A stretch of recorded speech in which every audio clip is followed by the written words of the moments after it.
Hey guys, tonight we travel back to a time when comfort was a luxury you couldn't afford, and warmth was something you earned, usually by huddling under a wet wool blanket beside your sister, your uncle, and possibly a goat.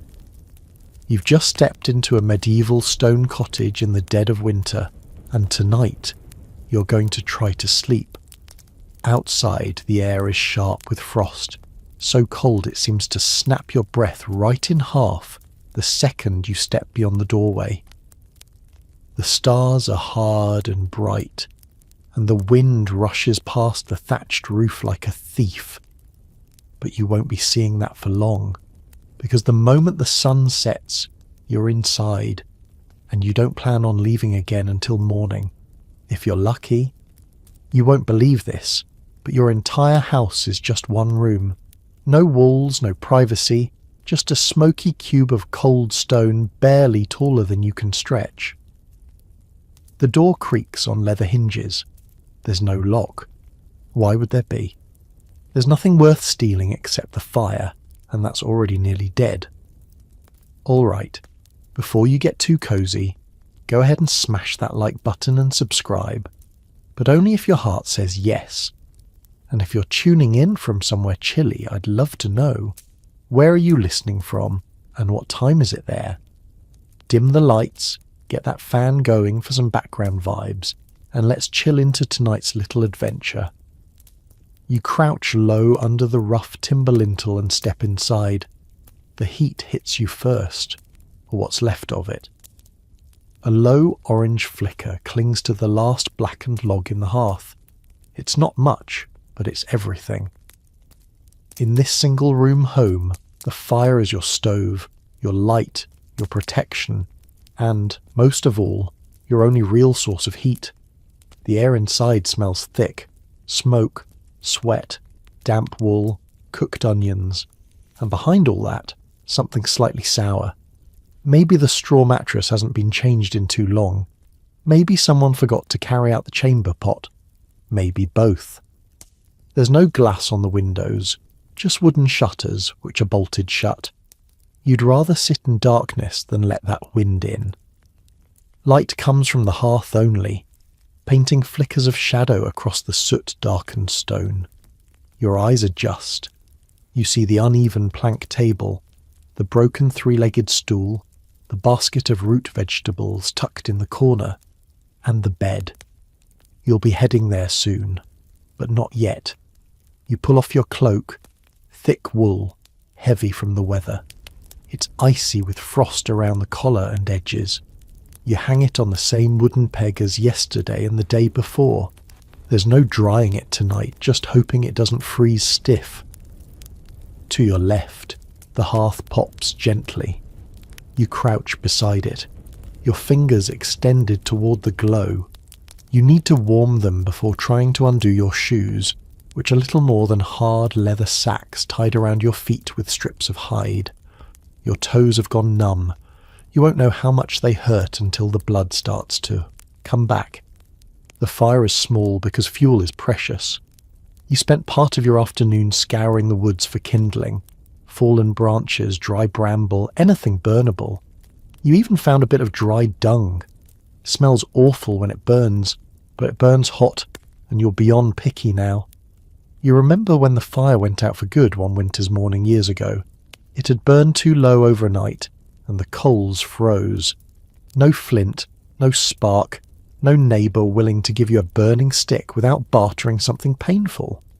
You'd sworn never to let it die again, so tonight you feed it a few twigs, one by one. Careful. The flame grows a little brighter, not much, just enough to warm your face. Your back still feels like ice. Behind you, the others are already settling in. You're not the first one home, not tonight. The small bed in the corner creaks with the weight of 2, maybe 3 others. Family, or maybe neighbours. Guests, perhaps. It's hard to tell anymore. The fire crackles. You can hear someone gently snoring. Somewhere beneath the bench a hen shifts and clucks in her sleep. She's not outside. Of course not. She'd freeze before midnight. And then there's the cold again. It seeps in, from beneath the doorframe, from between the stones in the wall. It's not a gust, it's a presence, like a second skin that wraps around you when the fire turns its face the other way. You pull your knees in tighter. You're already thinking about sleep, but you're not there yet. The fire keeps burning, but just barely. You know it's not enough to heat the room. Not really. It never is. The stone walls around you, thick as they are, don't trap warmth. They trap cold. They hold on to it like a secret and whisper it back at you all night long. Sometimes you wonder if the walls remember winter better than you do. You toss another twig into the flame and watch it curl into a small tongue of light before snapping into ash. It's almost time to crawl into bed. But let's not romanticize that part. You don't get into bed so much as you wedge yourself into a crevice of warm flesh and scratchy fabric, praying you're not the one nearest the wall. You glance toward the bed. It's a low wooden frame creaking from age, its ropes sagging under the weight of everyone already sprawled across it. You count shadows. 1, 2, 3, 4, maybe? The fifth is the dog, or maybe the neighbour's son back from watching the sheep. No one minds. Warm bodies are warm bodies. No one has their own blanket. Everyone shares the same mound of whatever can be piled on top. Patchwork wool, rabbit skins, coarse linen sheets that feel like sandpaper. Someone once traded for a fox pelt, and it still smells faintly of the woods. One year, your aunt stitched together a bizarre patch of fabric from an old tapestry that used to hang in the nearby church. It's full of saints and Latin and doesn't warm much, but it's better than nothing. It covers the legs. Anyway, you sigh and strip down. Not fully, never fully. You don't want your skin touching this air. Your undertunic stays on, heavy with sweat and smoke and the memory of everything you've done this week. No one here is clean. Not by the standards of the later centuries anyway. You wash your face once a week, your feet only if they've got mud on them. But for now, the dirt insulates. You'd rather stink than freeze. You lift the edge of the blanket and slide in. Instantly, the heat and smell hit you. It's overwhelming, like a mixture of sheep, onions, and old feet. But compared to the freezing floor behind you, it's heaven. Your skin meets warmth, not from cloth, but from someone else's back. You don't ask who, just press in. There's a comfort here that's hard to explain. No one talks much. You're all too tired. You feel the rise and fall of breathing around you. You sense the shifting of limbs trying to find a position that doesn't involve someone's elbow in your ribs. The bed squeaks. A cough sounds near your ear. Then silence again. You close your eyes. But sleep doesn't come easy, because the cold still finds you. It snakes around your ankles, creeps down from the window ledge, brushes your face like a spider. One moment you're warm, the next your nose is so cold it burns. You pull the covers tighter. Someone grumbles. Someone else turns over, and the blanket shifts, exposing your back. A blast of chill hits like a slap. You bite your lip, shiver, and burrow deeper. Outside, a wolf howls somewhere far off. Not too close, not tonight, but close enough to remind you why the shutters stay bolted and the dog sleeps inside. In the darkness, your eyes find nothing, but your ears catch everything. The hiss of the dying fire, the slow breaths of those beside you, the faint whistle of wind slipping under the door. And still you lie there, not quite asleep, not quite awake, caught in that grey limbo where dreams haven't started but your body has given up resisting. This, right now, is sleep. Not the sweet, clean sleep of warm sheets and quiet, but the gritty, uneven kind, interrupted by coughing, dreams of falling, and the numb prickling in your feet. The kind of sleep you survive, not enjoy, but you're used to it. And when the fire pops again, and someone stirs and mutters in their sleep, you don't open your eyes. You just turn your face toward the warm breath of whoever's next to you and let the cold pass behind you for now. You'll feel it again in a few hours when the fire dies, but not yet. Morning hasn't arrived yet, but you're awake, not because you want to be, but because the cold woke you first. It crept in just before dawn, whispering around your neck, licking at your toes. You'd pulled the blanket up, burrowed deeper into the living mound of bodies beside you. But it was no use. The fire's gone out. Again. You blink into the darkness. The room's still black, save for a dim halo of ash grey where the hearth once glowed. You can't see the walls, but you know they're there, thick, heavy, unyielding. You reach out and touch one, smooth and damp, cold like bone. The truth is, these stone walls, everyone praises them for keeping out wolves, for not catching fire, for being strong. But they're not your friend. They don't trap heat like wood or thatch. They drink it. You could have a roaring fire in here, and within an hour of letting it die, the entire house feels like a tomb. Outside, the temperature has likely dropped well below freezing, maybe 5 degrees, maybe less.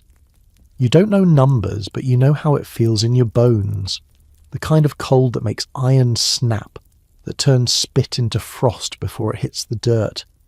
You shift on the mattress. It creaks under you. Someone groans softly. The dog beside the bed twitches in its sleep, legs jerking as if it's chasing something in a dream. For a second, you envy the dog. Curled in fur, belly warm, ears twitching. No worries, no draft climbing up its spine. Your own spine is another story. The straw under you has shifted in the night, settling into a lumpy depression. The ropes beneath the straw sagged further after that rain last month. Now the weight all slides toward the lowest point, and that point happens to be right where your back is.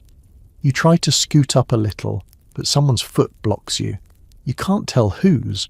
Might be your cousin's, or your aunt's, or the neighbour girl who sleeps here on cold nights because her own house is worse. The roof doesn't help either. It groans above you, beams expanding and cracking with the temperature. The thatch is thick, but not enough. Frost forms on the underside sometimes. You've woken to thin sheets of ice clinging to the rafters, melting once the fire is relit.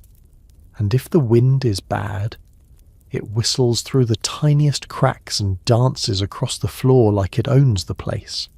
There's no insulation. That word doesn't exist for you. The only thing between you and the world outside is packed straw, stone, mud mortar, and luck.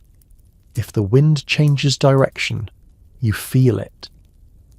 If the frost gets thick enough, it begins to form on the inside of the shutters.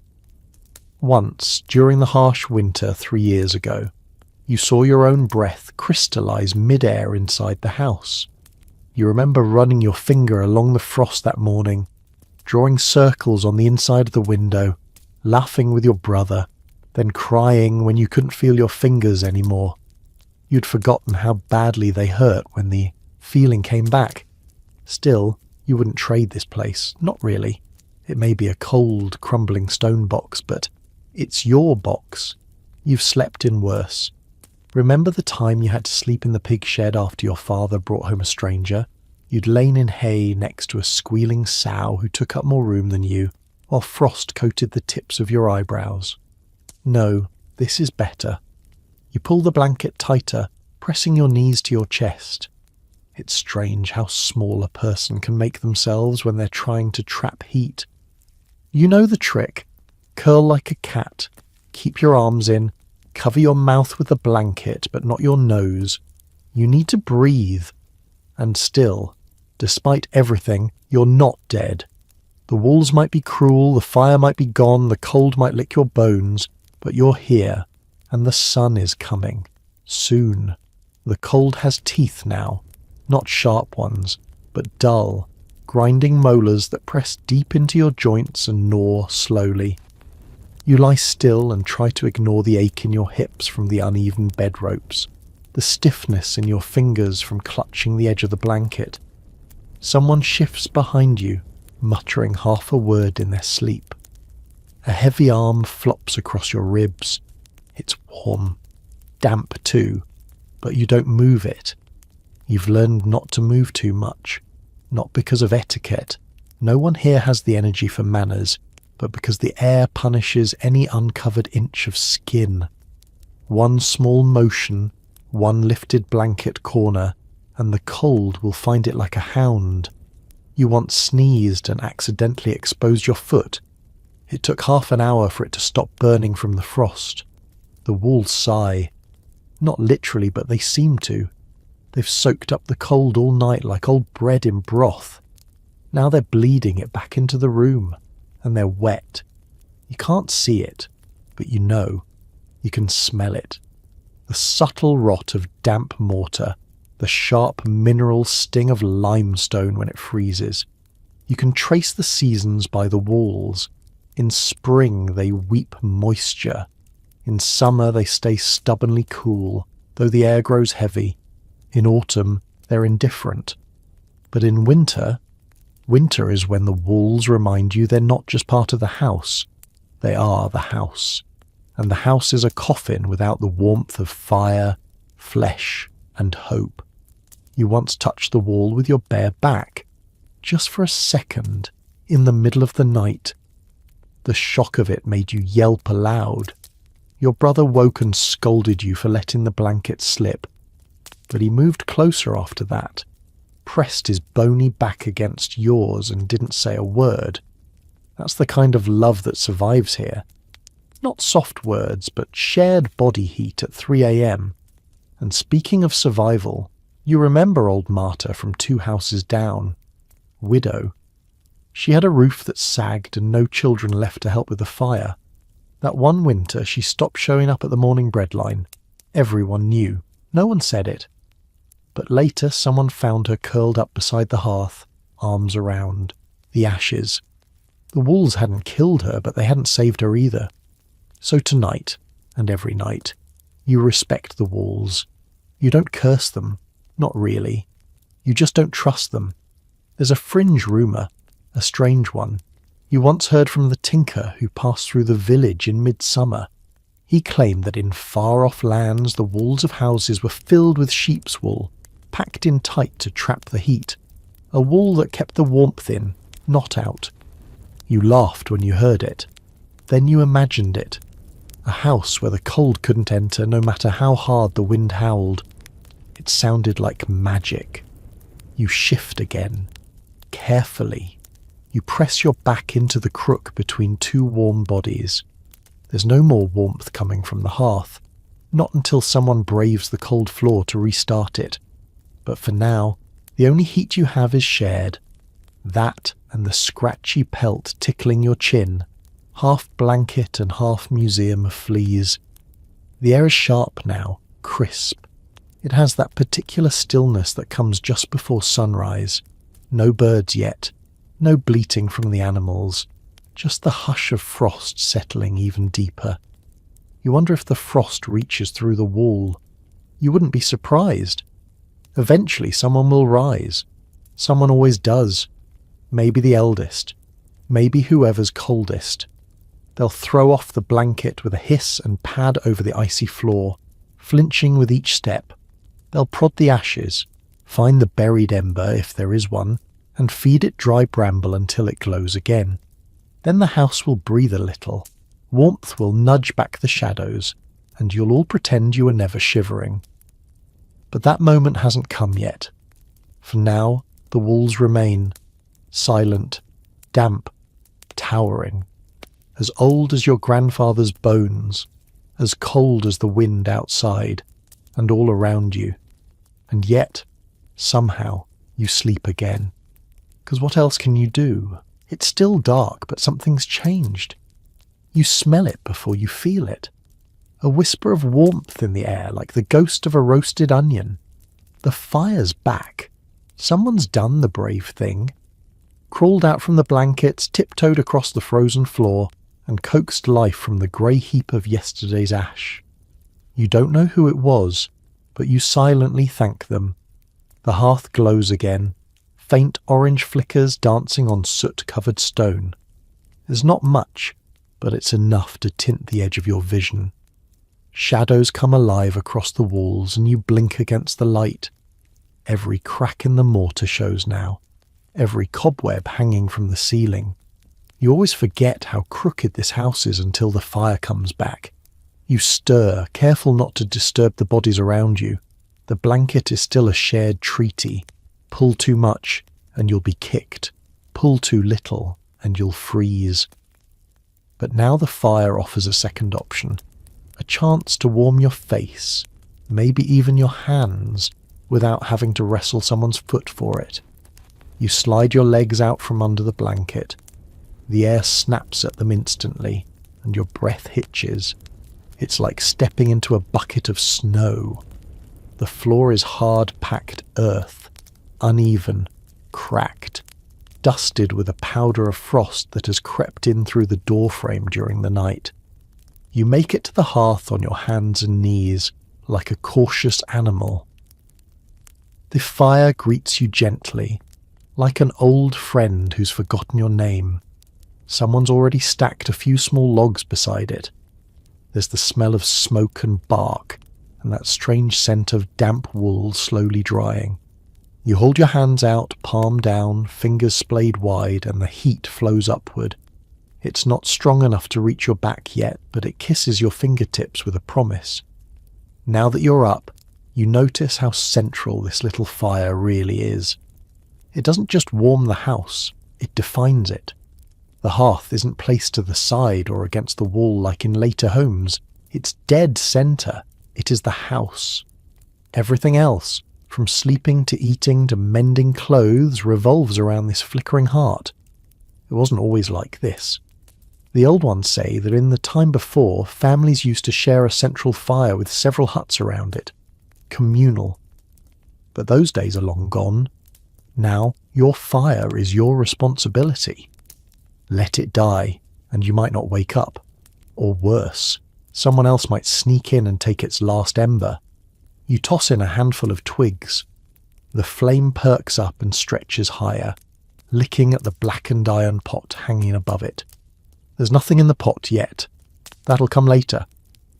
For now, the fire exists only to chase the cold away.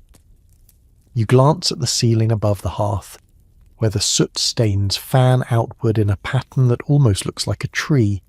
There's no chimney, just a hole near the peak of the roof, where smoke finds its way out. Or doesn't. On windless nights, the air grows thick with it. You've spent entire evenings blinking through smoke, your eyes burning, your lungs coated. But you'd rather cough than freeze. You remember that time the hole got clogged with snow. The fire wouldn't draw, and the smoke stayed low, curling across the room like a second skin.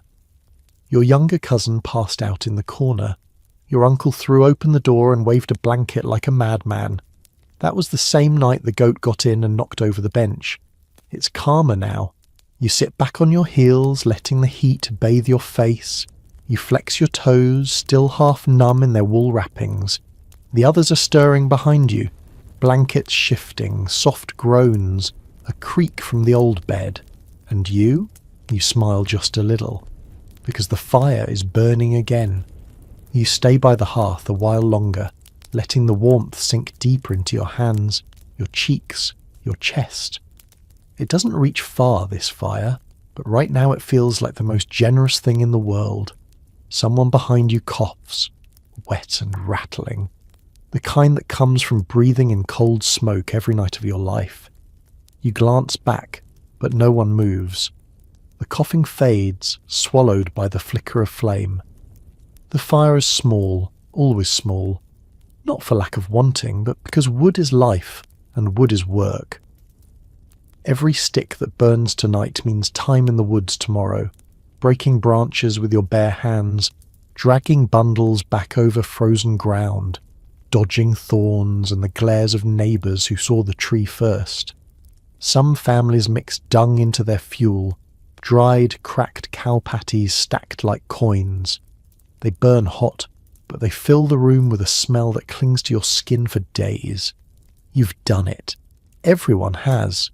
Still, nothing beats the scent of real wood catching flame. Pine, when you can find it, hisses and crackles like it's trying to tell you a secret. Ash burns longer, more dignified. But most nights you don't get to choose. You burn what you've got. Your eyes wander to the iron pot above the fire. Empty now, but soon it'll hold the morning mash. Oats or barley maybe, boiled with milk if you're lucky. Most days it's just water and whatever's left. You once had a stew with onions and turnips that someone said was fit for a lord. It probably wasn't, but for a few minutes it felt like it. That same pot has boiled roots, softened flax, even soaked old woolens when the lice got too bad. The fire doesn't care what you put above it, it only gives what it has and takes what you offer.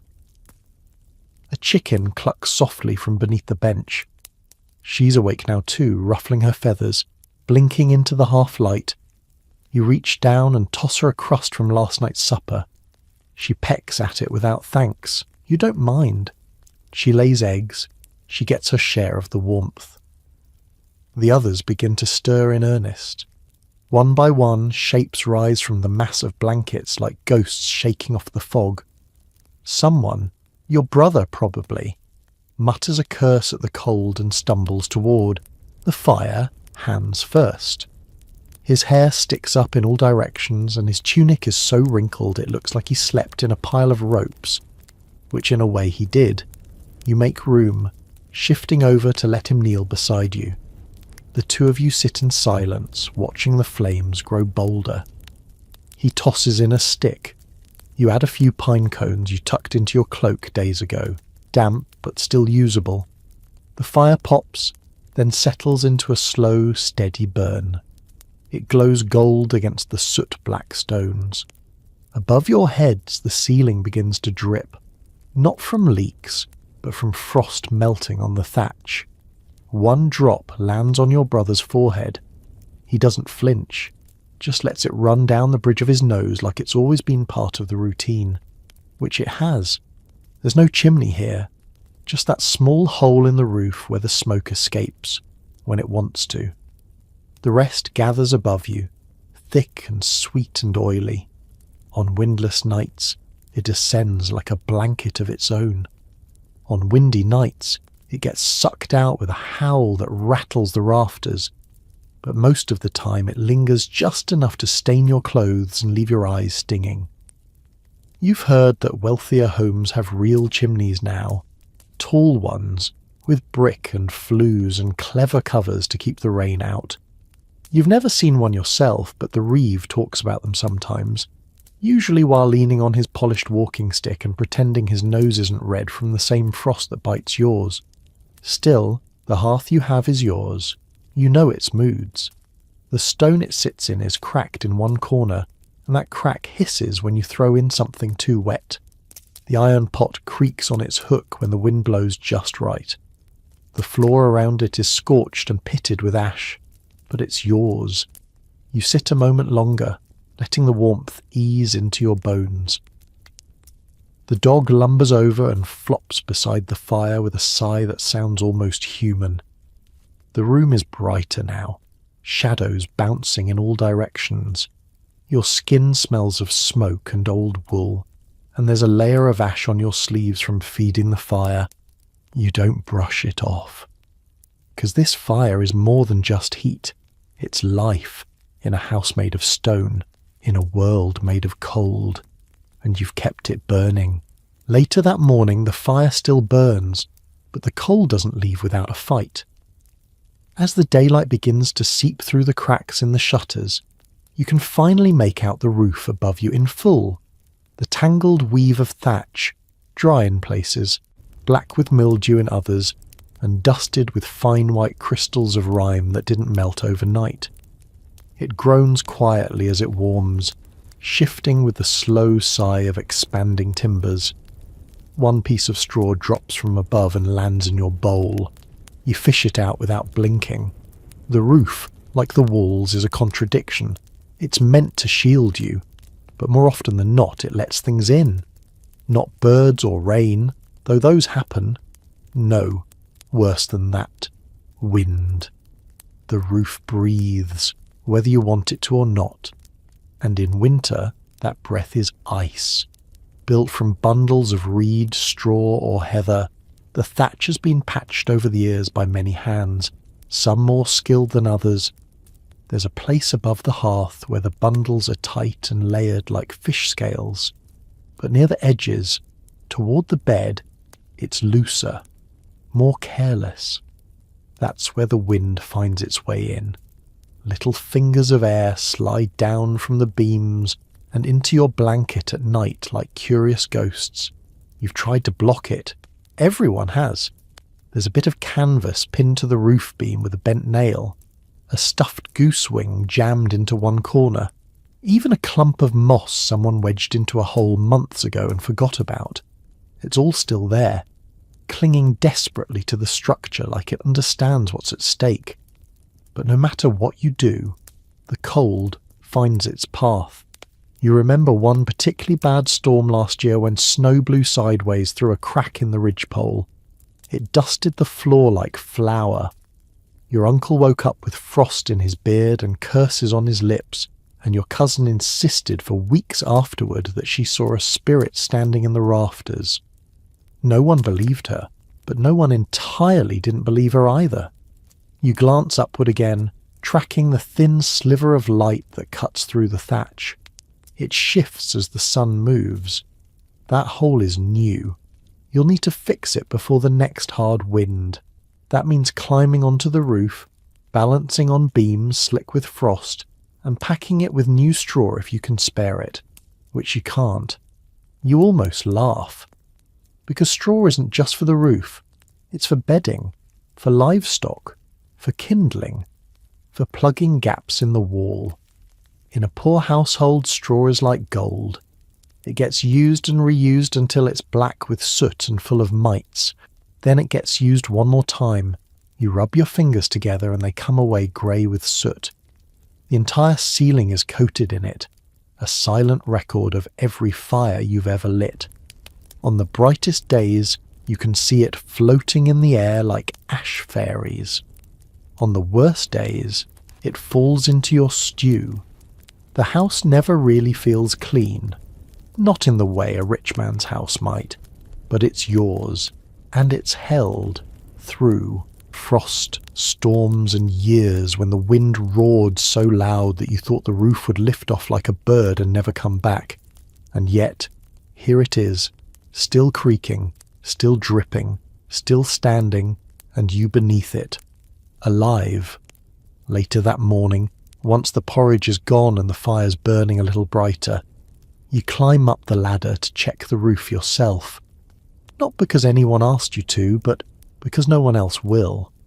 The ladder isn't really a ladder, just a plank with notches cut into it, leaning against the wall like a drunk who never quite learned to stand. Your hands are stiff as you grip the top beam. The air up here is colder, sharper. It smells of ash, damp straw, and old thatch, sweet and musty, like rotting hay and old bread crusts. Above your head, the roof beams stretch like the ribs of a wooden skeleton, black with soot and cobwebs. Some are bowed with age. One has a crack running the length of it, patched with a leather strap that's now more hope than repair. You press your fingers to the thatch above you. It's cold, dense in places, but near the eaves it's brittle. You poke a hole and the light streams in, so that's where the wind's been coming from. You mutter something unkind under your breath and reach into your pocket. A twist of cloth, a lump of damp wool, and there it is, a bundle of straw you saved from 2 weeks ago. You wedge it into the hole, stuffing it down tight, then smear a little mud over it with your thumb to hold it in place. It won't last long, but maybe it'll buy you a few nights of less wind whistling in your ear. Crouched up here like this, you can hear everything. The crackling of the fire below, someone scratching at their scalp with sleepy fingers, the soft cluck of the hen shifting under the bench. And beyond the walls, just barely, the wind itself, not howling today, just whispering, not outside the house, through it. The thatch, though better than nothing, is no true barrier. In summer it leaks, in winter it lets the frost in like an unwelcome guest. And if it ever gets wet and freezes, you remember last year when the roof wept into your bed, the drip landed right on your cheek, and you dreamt someone was spitting on you. You woke up with your pillow frozen to the wall. There's a reason some folk sleep with hoods on, not for modesty. To catch the drips, you climb back down, careful not to slip. The fire is cheerful now, as cheerful as it ever gets. Someone set a pot on to boil, and the smell of herbs, maybe nettle, maybe something stronger, fills the air. You brush the straw from your tunic and settle near the fire again, holding your palms out. The cold lingers in your fingertips, buried deep. It'll take a while to leave. Behind you, someone sneezes and wipes their nose on their sleeve. It's your cousin, wide-eyed and bleary. You hand them the mug nearest the fire. It's barely warm, just water with a pinch of salt. But they nod like it's a feast. The roof above you creaks again, and a bit of soot floats down, landing in your hair. You don't bother to brush it off. You think about how many nights you've spent under that thatch, how many winters it's kept you alive, just barely. How it groans in protest but never collapses. Not yet. It's part of you now, your shield against the sky, and it's still holding, so you hold too, because in this world, that's all you can do. Night falls again, and with it comes the familiar scramble for warmth. The fire is already dying down, and everyone moves with that silent urgency that happens when the cold slips in before you're ready. It's not just about sleep now, it's about positioning. Because in this house where you sleep is everything. There's only one bed, and bed is a generous word. It's a wooden frame, sagging in the middle, strung with ropes, and piled with a lumpy mass of straw, rags, and whatever animal skins haven't been traded away. No mattress, no feathers, just a brittle cushion of last season's barley stems that crackle when you lie down. You think of it fondly. The fight over where to sleep is unwritten, but well rehearsed.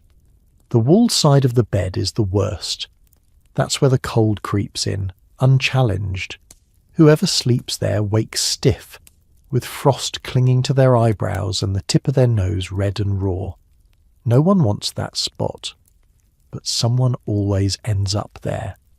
The middle is gold. That's where the heat collects, a slow, shared fog of human breath and skin. If you're lucky enough to land in the middle, you can sleep without curling into a ball.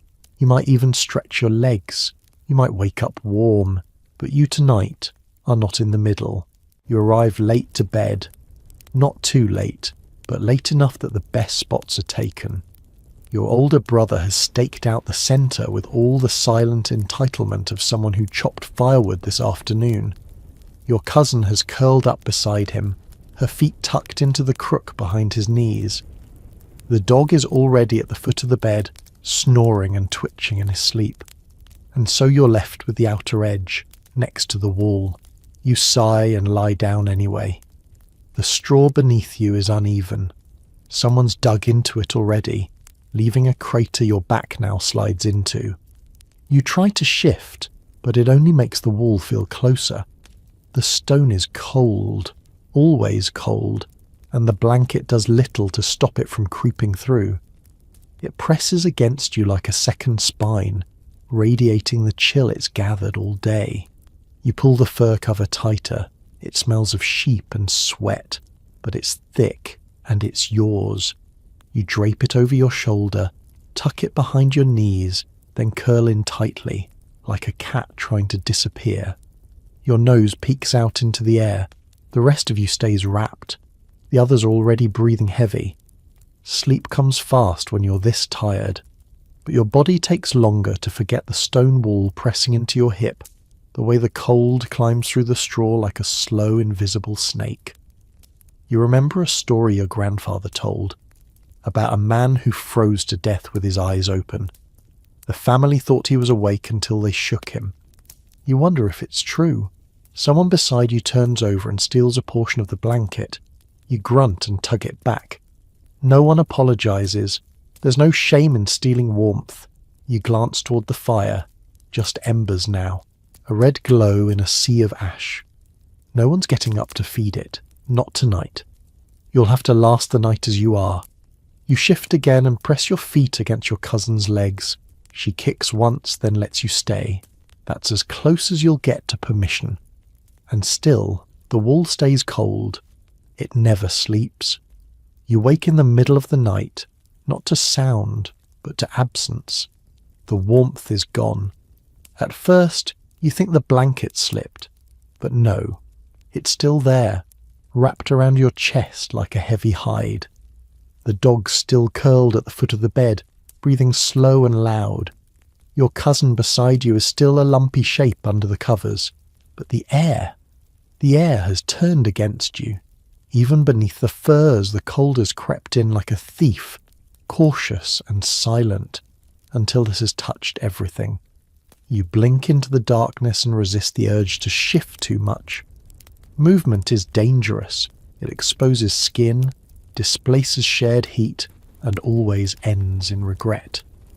Instead, you inch your hand toward the middle of the bed, trying to find a warmer patch. But it's too late. The middle is no longer warm. The cold has conquered even that sanctuary. You remember when you were younger, you used to sleep beside the hearth, curled right next to the stones. It wasn't proper, but your mother let you when the winter was cruelest. That was before the others came to live with you, after the fever took their own kin and left them no roof to sleep under. Now, with 5 in one bed and a dog besides, there's no floor space left to stretch on. Some families don't even have a bed. You've heard stories of whole households sleeping upright, backs against the wall, bundled in cloaks like statues. Others burrow into hay piles beside livestock. You're lucky, you remind yourself. This bed, this house, even this wall leeching your warmth, they're more than some have. Still, the ache in your shoulder says otherwise. The rope beneath the straw has loosened again, and you're half sliding into the dip. You try to brace your back against the stone wall, but it bites. Cold, wet, and remorseless. You shift forward, closer to your cousin, until your breath warms her hair. She grunts once, but doesn't push you away. In the flickerless dark, there is no time, only cold and breath. You hear someone fart under the blanket, followed by a sleepy curse. It's almost comforting. The sound of life. A reminder that you're not alone, even in this cramped, lumpy heap of limbs and dreams. And that's the point, isn't it? You don't sleep alone. No one does. Not here. Not if they can help it. Sometimes there are 6 of you. Once, there were 8. You all piled in like logs in a stack, tight, tangled, and slow to burn. Your mother used to joke that if anyone tried to get up in the night, they'd wake the whole house just by pulling the blanket. She wasn't wrong. In richer homes, those with more than one room, people have privacy. Beds of their own, curtains, even feather mattresses stuffed with goose down and scented herbs. You heard a tale of one man whose bed was so soft he sank into it like porridge. You couldn't imagine it. Wouldn't trust it, even if you could. In a bed like that, who would keep the cold out? You tug the blanket higher over your head and breathe into the fur. Your breath makes a tiny cloud of heat that clings to your face for a second before vanishing. The straw beneath you rustles with every breath, every twitch. It never really settles. It moves with you. It remembers your shape. In spring you'll have to replace it, but not now. Now you sleep like this, pressed tight beside others, layered in wool, rags, skins and each other, sharing warmth, space, air. because in this house, sleeping isn't a solitary act, it's a group effort. And if you're lucky, no one ends up near the wall. By the time morning creeps back in, it's not the cold that wakes you, it's the smell. A pungent mix of damp wool, cooked onions, stale breath, and something far muskier. You blink, stretch slightly, and your hand brushes against something coarse and matted. It's the fur blanket, but it's more than that. It's a pelt. You've never been sure what animal it came from. Maybe goat, maybe dog. One rumour claims it was once a prized bearskin stolen off a noble's cart.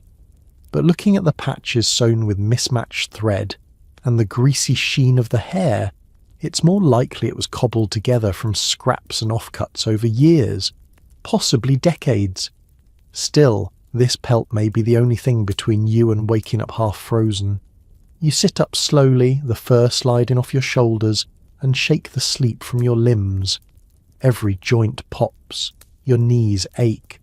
Your neck feels like it's been used as a pillow by someone heavier than you. Probably true. But the blanket, that strange heavy thing, was worth its weight in warmth. Everyone in the house has a preference. Some people favour rough-spun wool, thick and heavy like a shepherd's cloak. Others use linen sheets layered 6 or 7 deep, though they trap less heat. But nothing holds the warmth like animal skins. They're not elegant. They shed. They stink. They hold in fleas like a tavern holds drunks, but they work. A cured hide, especially one still thick with fur, traps body heat and shields against drafts in a way no woven fabric can. Even the coarse hair you find stuck to your chin in the morning becomes tolerable once you remember what the night would feel like without it. The best ones come from deer, smooth, dense, not too heavy, but they're rare, hunted mostly by those rich enough to own land and punish poachers. What you've got are bits of goat and rabbit, maybe a swatch of fox. One truly odd patch feels like horsehair. You don't ask. At one point someone tried adding feathers, sewn into a small sack and tucked under your knees. It was a noble idea, but feathers shift. They lump up in corners, and when one pokes through the cloth and stabs your thigh in the night, the illusion of luxury disappears real quick. The skins, though, they stay. They grow heavy with sleep, with smoke, with stories.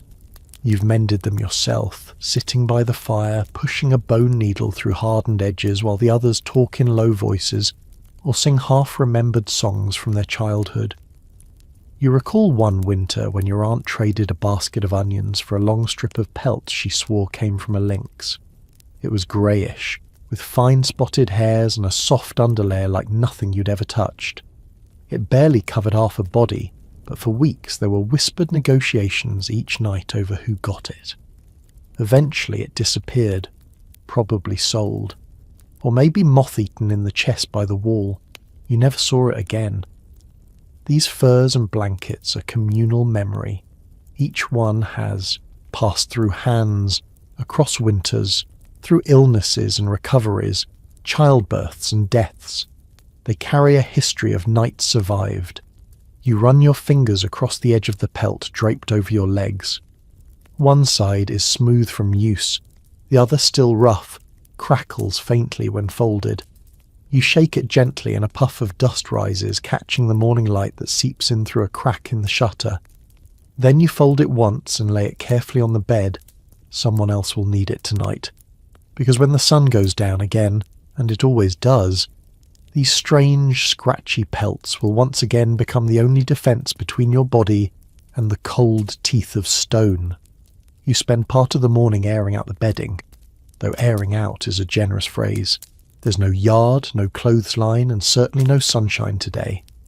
Just a stretch of frozen dirt outside the door, rimmed with frost and chicken tracks, where you drape the furs and blankets over a low wall of stacked firewood. They slump under their own weight like damp hounds, steaming faintly in the weak light. The cold doesn't kill the smell, but it quiets it. That's the trick no one tells you. Leave the blankets out long enough in winter air and the lice slow down. They don't die, Not entirely. But they sleep, burrowed into the seams, waiting. It gives you a few days' peace. You slap the pelt once or twice, watching a cloud of dust and unnameable debris rise and vanish. There's a tuft of fur missing near one corner, exposing the tough yellow leather beneath. You make a mental note to patch it later. With what? You don't know yet.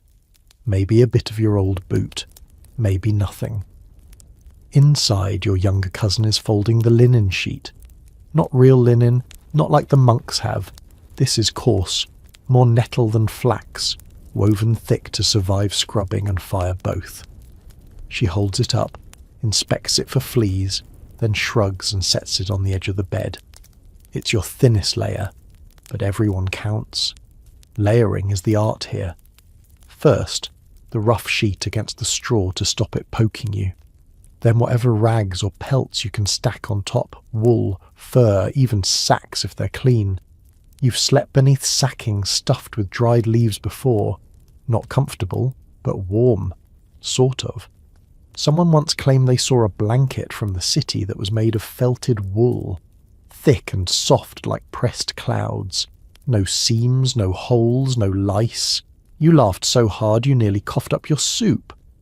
A blanket with no holes? That's not a blanket, that's a myth. Still, you dream about it sometimes. At the foot of the bed you've got a folded cloak, threadbare, but it still holds warmth. It's not yours. It belonged to a cousin who died 3 winters ago. You don't say that out loud. You just keep using it. Fold it carefully, pat it flat. The fabric remembers him better than anyone does now. In the corner by the fire you keep the better skins. Fox, rabbit, the mysterious black one that smells vaguely of vinegar no matter how many times you hang it over smoke. They're precious, in the way coins are precious to a merchant. You loan them out carefully. You remember who used what, and for how many nights. There are quiet systems of repayment. Half a loaf of bread, an extra chore.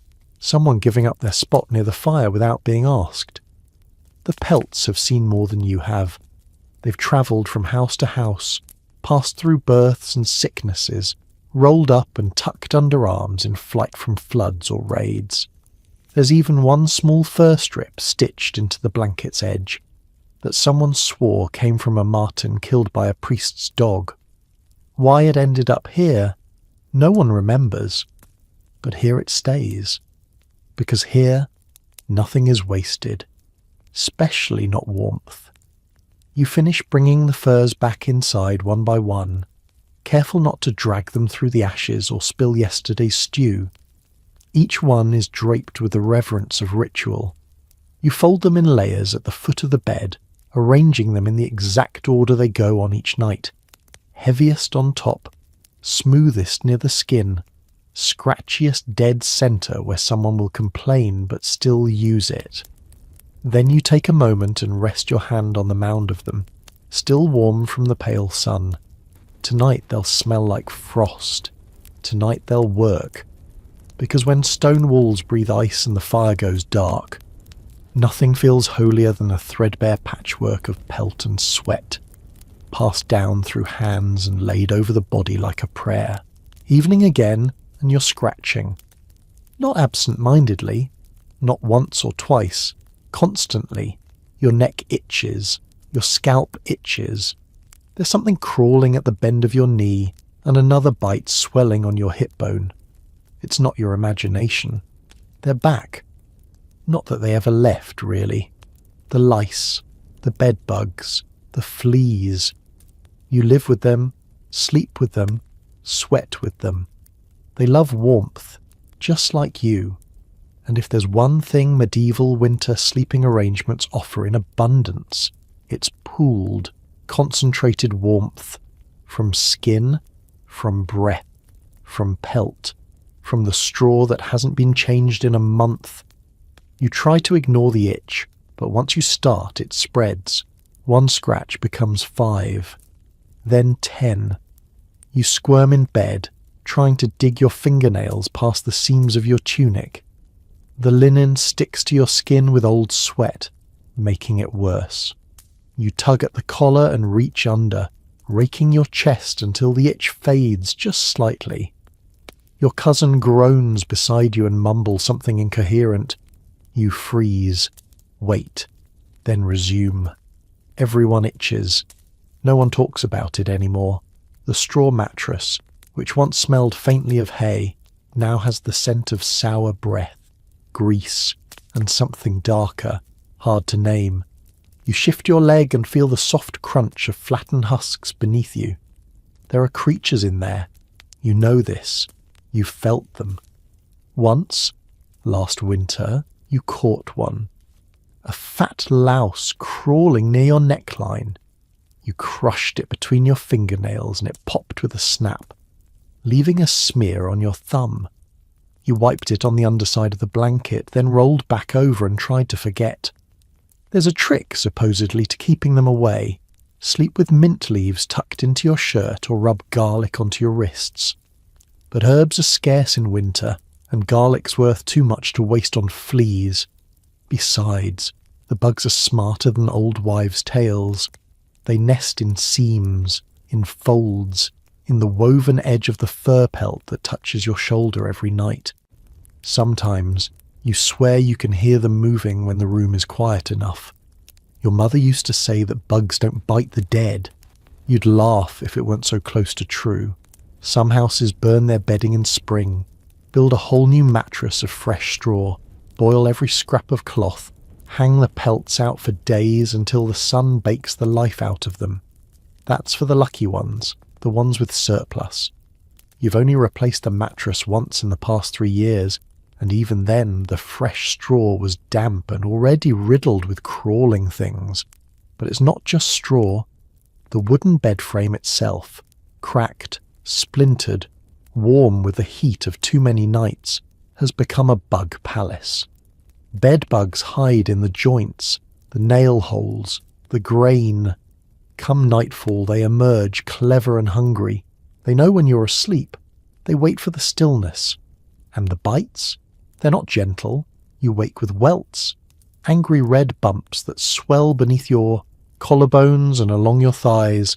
You scratch them raw. Sometimes they scab, sometimes they don't. Infection is a quiet word in this house, less frightening than starvation, but just as patient. You once saw someone burn their blanket in frustration, just threw it into the fire, bugs and all. For one bright moment, the air filled with the sharp stink of singed hair and old grease. They wept afterward, not for the loss, but for the knowledge that the cold would return, and this time without anything to shield against it. You don't do that. You endure, because that's what sleeping means here. Eventually the itching fades, not because the bugs stop, but because your body surrenders. You drift into that shallow kind of sleep where dreams flicker like candlelight and your limbs forget how to rest. But even in sleep your skin remembers. You shift, scratch, then still again. When you finally rise hours later, faint light is pressing through the shutter cracks. The fire's gone cold. The dog is still asleep, curled like a sausage. Your cousin mutters something and turns over, dragging half the blanket with her. You sit up slowly, carefully, and immediately feel the tiny crawl on the inside of your arm. You slap it. There's a smear. You sigh. Today's the day. You're going to do it. The one ritual everyone dreads but knows is necessary. You're going to beat the bedding. You drag the blanket off the bed in a heap, careful not to wake the rest. The pelt folds in on itself like a hibernating animal, heavy and limp. You clutch it in your arms and push open the front door. Cold air slaps you in the face. You breathe through it and step out into the frost. Outside, the world glistens. White clings to every thatch edge, every stick, every forgotten tool. The air is bitter, biting your cheeks the moment you leave the warmth of the house. But still you move toward the post by the woodpile, the one everyone uses for this. You sling the blanket over it with a grunt. Then you grab the nearest stick, and you beat. Whack, whack, whack. Each strike sends a puff of dust, hair, and, yes, flecks of tiny life into the air. You hold your breath. The stick arcs again and again until your arms burn and your fingers go numb. You flip the blanket, strike the other side, beat until your ears ring and the cold seeps through your boots. Then you shake it out hard, holding one edge, letting the air carry whatever's left into the wind. You imagine the bugs scattering in terror, flung into the snow like tiny brown curses. The pelt still smells, still itches. But you've done something, and that counts. You bring it back inside, hanging it over the stool by the hearth, hoping the heat will dry whatever frost clings to its edges. You'll lie on it again tonight. You always do. But for now at least it's cleaner, less alive. Your younger cousin is awake now, scratching her scalp and yawning. She looks at the blanket and nods. Better. You shrug. Not worse. Which in this life is the closest you get to a win. There are tricks you've picked up, passed down through whispers and grimy hands, boiling the seams, hanging pelts in smoke, sleeping with your shirt turned inside out every few nights. Nothing works forever, but everything works a little. You think about the future sometimes, about houses with real floors, raised beds, clean sheets, maybe even a place without bugs. You picture a bed so clean it smells only of soap and sunshine, where no one sleeps on straw, and where blankets are light and soft and don't move on their own. But then the fire pops, and the wall groans, and your cousin starts scratching again, and you remember. This is home. This is how it is. You share warmth, you share space, and yes, you share bugs. Because here in this stone cottage, pressed between cold and survival, even the pests have a place. After breakfast, if you can call hot water with turnip scraps breakfast, you face one of the day's more unpleasant chores, rebuilding the mattress. Not every day, but today's the day. The straw has flattened beyond comfort. The bed sags so low it might as well be a basket, and every toss in the night sent you rolling toward the middle like soup in a tilted bowl. Your back still aches from it. There's no avoiding it now. Time to pull it all out and start over. You've done this before. It never gets better. First comes the lifting. You strip off the blankets, the furs, the folded sackcloth someone uses as a pillow. Each layer is carefully set aside in order, or else you'll be wrestling with chaos come nightfall. Then comes the frame itself, a low wooden rectangle tied with ropes that creak with complaint when you shift your weight on them. You lift the straw mattress, or what remains of it. It's not a mattress like in stories, nothing sewn or stuffed. Just loose straw poured into a canvas sheet and folded closed with rough stitching and patches. Some call it a palliasse. You just call it the scratchy thing. When you flip it open, the truth spills out. Dry husks, flattened and broken, scattered with dust, feathers, dead bugs, and the occasional shard of something unidentifiable. Was that a fish bone? You're not sure. Better not to ask. You carry the old straw out by the handful, dumping it near the edge of the garden where it'll become bedding for the goats, or fuel or mulch or left to rot. Nothing goes to waste. Inside, the canvas lies limp and empty now, looking a little too much like a body bag. You glance at the pile of new straw in the corner, gathered weeks ago, finally dry enough to use. Golden, still faintly sweet-smelling, crackly beneath your fingers. Fresh straw always feels hopeful. You begin stuffing it in, pushing deep into the corners, pressing it flat with your fists. The trick is to pack it tight enough to hold shape, but loose enough to be soft. There's a rhythm to it. Grab, stuff, pat, shift. You do it silently. So does your cousin, who joins you halfway through. She doesn't say a word, just hands you fresh handfuls of straw as you work. It's a shared task, like most things here. Once the canvas is full, you stitch it shut again with a bone needle and a scrap of waxed twine. The seams are uneven, your hands are stiff, but it holds. You lift the mattress onto the bed frame and press it down with your palms. It crunches under your touch, like stepping on leaves. You lie down for a moment, just to test, and the scent of fresh straw rises around your head. Clean, sharp, earthy, better than before. Not soft, but less hard. You smile without meaning to. This will last a month, maybe 2. Less if someone wets the bed. That happened last winter, remember? Your little brother, half frozen and sick, too embarrassed to say anything. You'd cleaned the straw together, then lit a sprig of dried sage to cover the smell.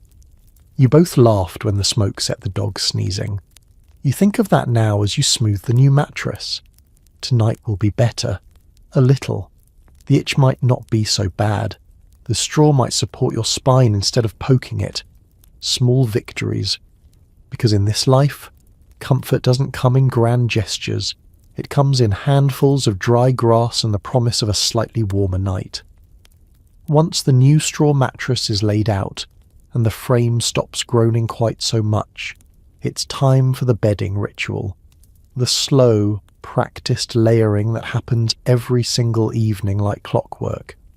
You begin with the sheet, coarse and patched in places, but just enough to keep the straw from tickling your skin all night. It goes down first, smoothed with the side of your hand. Next come the blankets. Wool first, thick, brown, and full of prickles. You inherited it from an uncle who had no further use for it once he'd taken ill. It's heavier than it looks, and smells faintly of damp cellar and iron. Over that a layer of sackcloth, rough, but another barrier. Then the skins. 3 of them tonight, 2 goat, 1 mystery. All are worn thin in places but folded carefully. They form an insulating patchwork. You know which way each layer goes. The soft side down, the stiffer side on top. You fold the corners under just enough to keep out the night air, but not so much that it becomes impossible to move once 5 bodies pile in.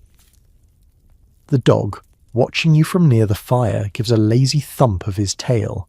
He knows what this means.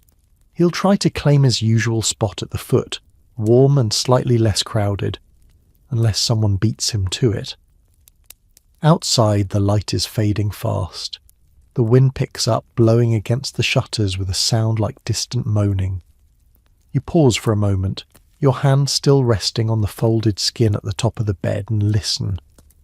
This part of the evening is always the same. The world quiets down. The house gets smaller somehow, tighter, as if the walls shrink with the temperature, pressing everyone a little closer. And in that shrinking space, the bed becomes more than just a place to rest.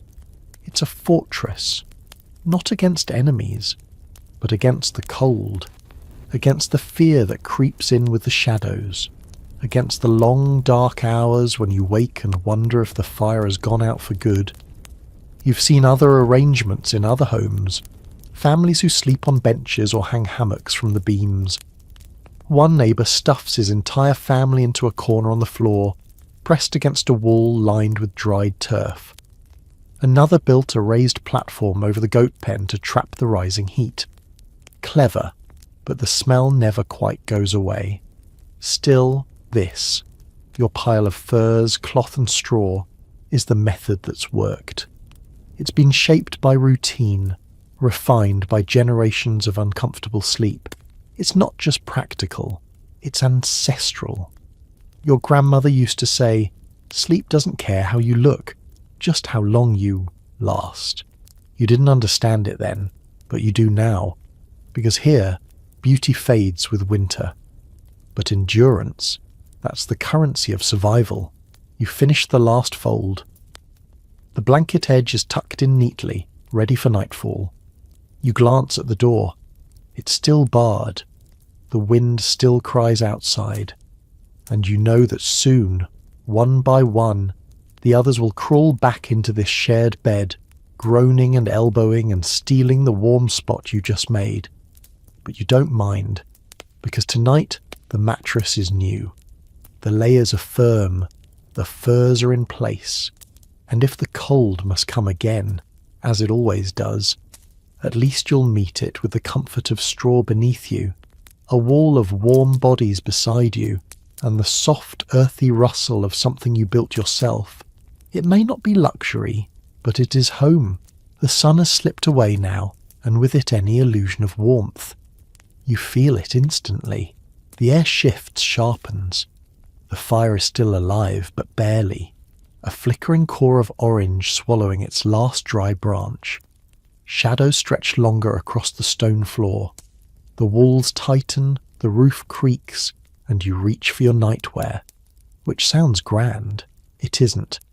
You pull your tunic over your head, carefully because the wool catches on your shoulders. It's thick, woven from coarse sheep's wool, and scratchier than a hay bale stuffed into trousers. But it's warm. Or it was once. Now it smells of smoke, old sweat, and the sharp tang of mildew that never quite disappears in winter. You don't have different clothes for day and night. Not really.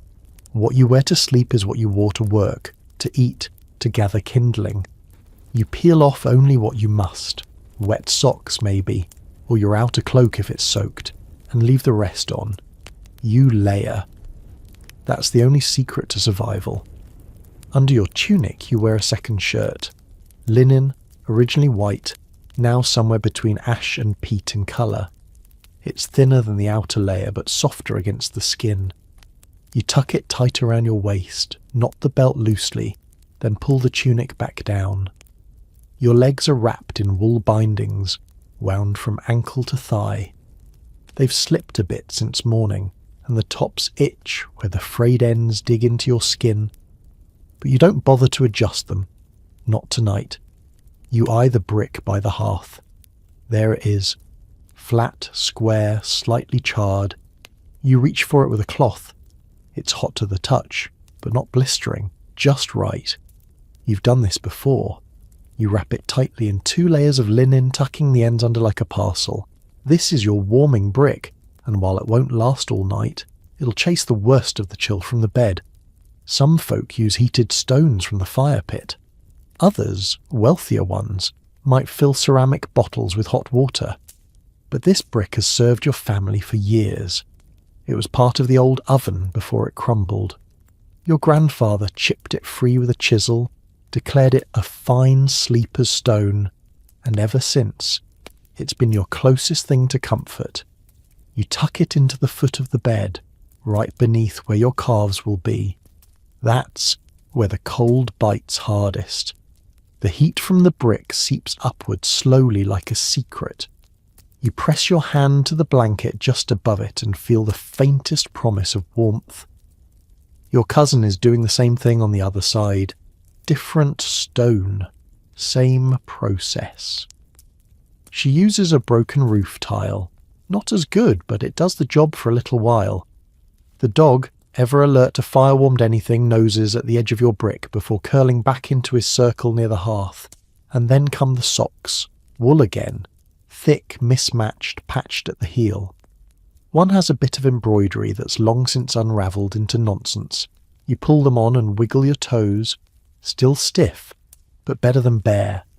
You've heard tales of people sleeping naked under 6 furs, body heat trapped like magic, but that's not for you.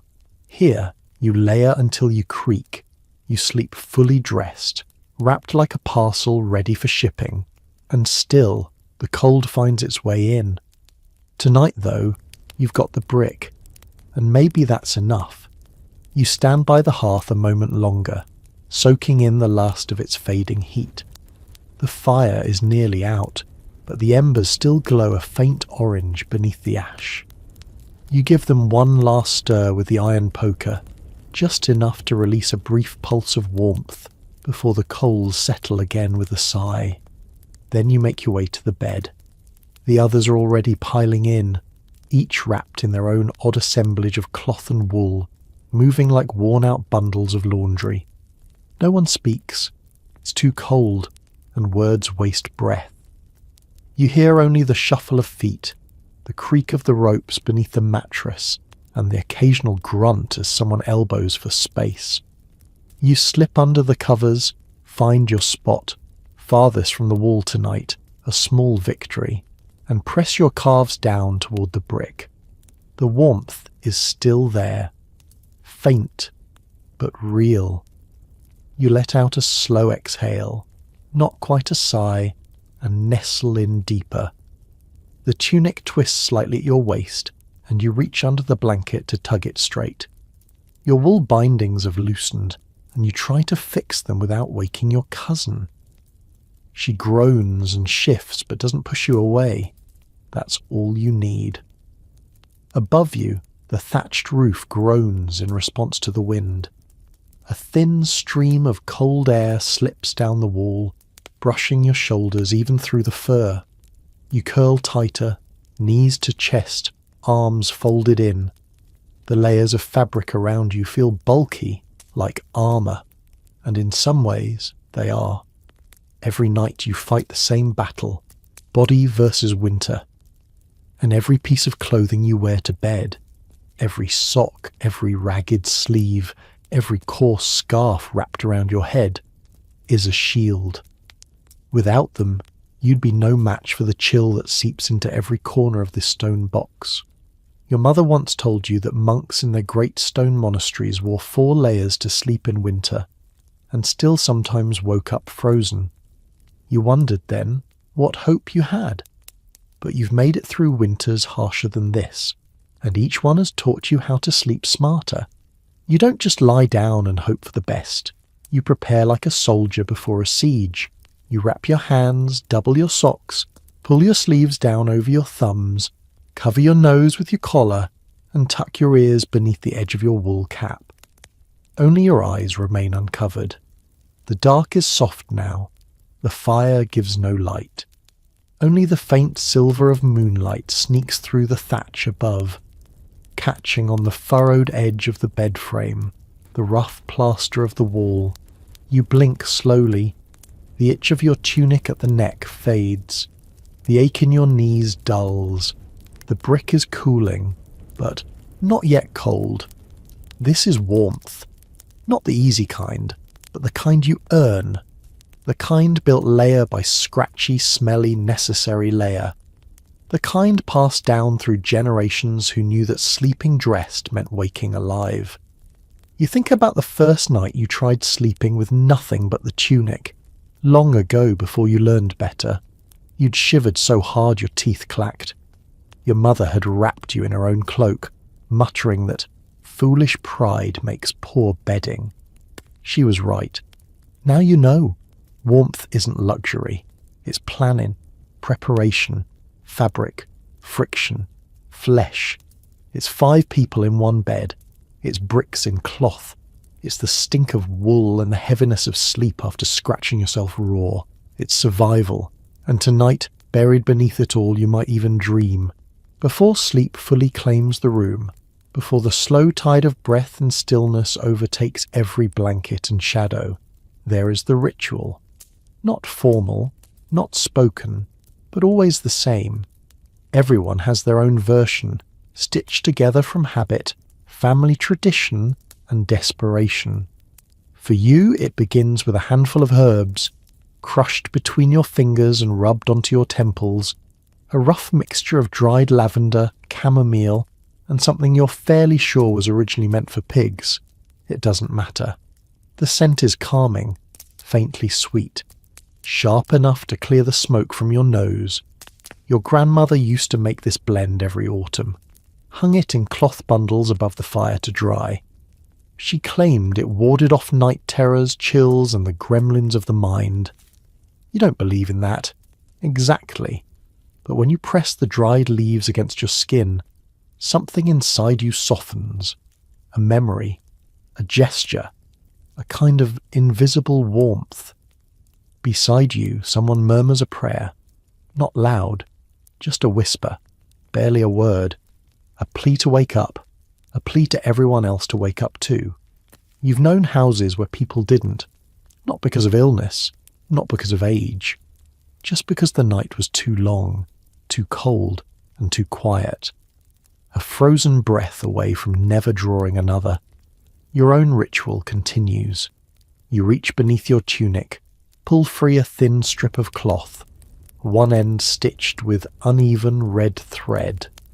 It's not much, just a band of old linen. But it's been wound around your wrist every winter night since your mother gave it to you. She said it came from a shirt worn during a warm summer of plenty. Whether that's true, you'll never know. But it holds heat longer than it should. Or maybe that's just hope doing its work.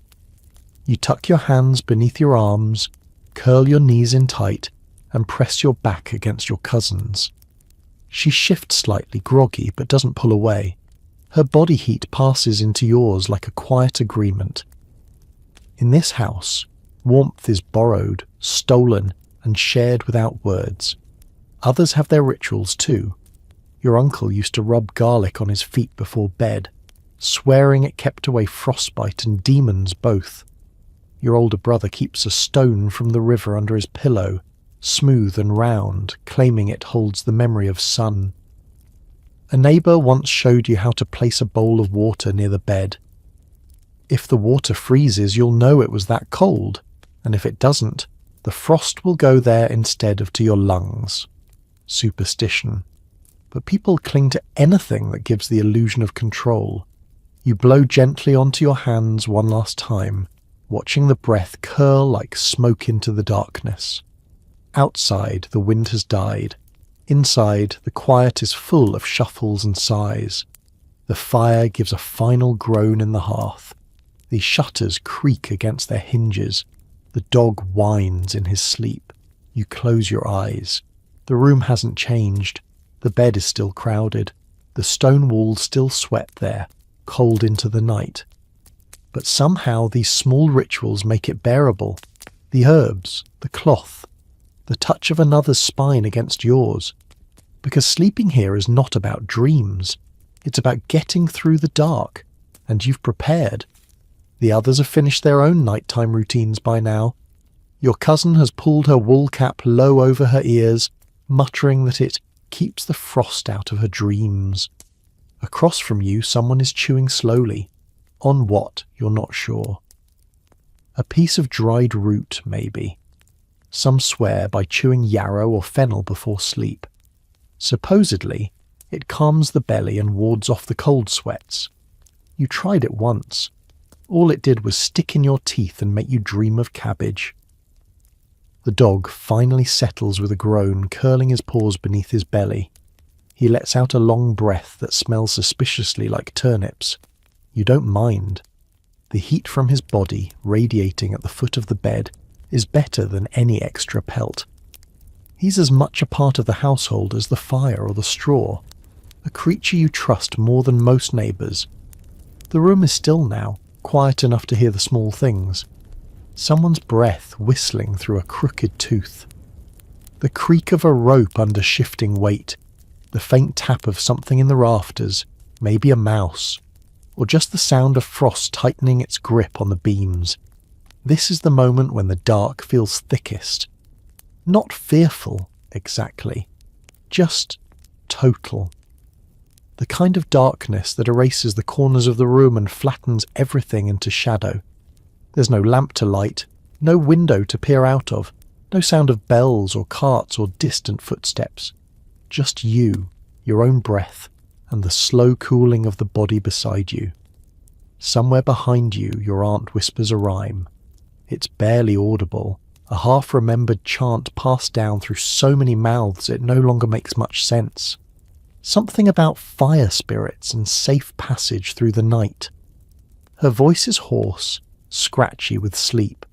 She doesn't say it for anyone else to hear, just for herself. You hear it anyway. You lie still. Your hands are warm now, tucked tight against your ribs. Your legs curl toward the brick at the foot of the bed, though the heat has long since faded. What remains is memory warmth, the kind that stays simply because you believe it's still there. You shift once, pulling the blanket up to your chin. The edge of the fur tickles your cheek. It smells faintly of smoke and wet dog. You press your face into it anyway. Someone farts. Someone giggles in their sleep. The sound disappears into the wool and the straw and the air already thick with breath. You close your eyes and wait. Sleep doesn't come fast in a house like this. It drips in slow, like thawing ice. You feel it in the way your limbs grow heavy, in the way your thoughts lose their edges. You hear a cartwheel somewhere far away, a memory or maybe a dream beginning to take shape. But even as you drift, part of you stays alert, listening, guarding, waiting for a sound that doesn't come, the snap of frost breaking a shutter, the hiss of fire giving up, the sudden silence that means the wind has returned. Yet none of those things arrive. Only the deep, steady breathing of those around you, the soft groan of the bed frame, the weight of night. You've done all you can. Your herbs are on your skin. Your tunic is tucked just right.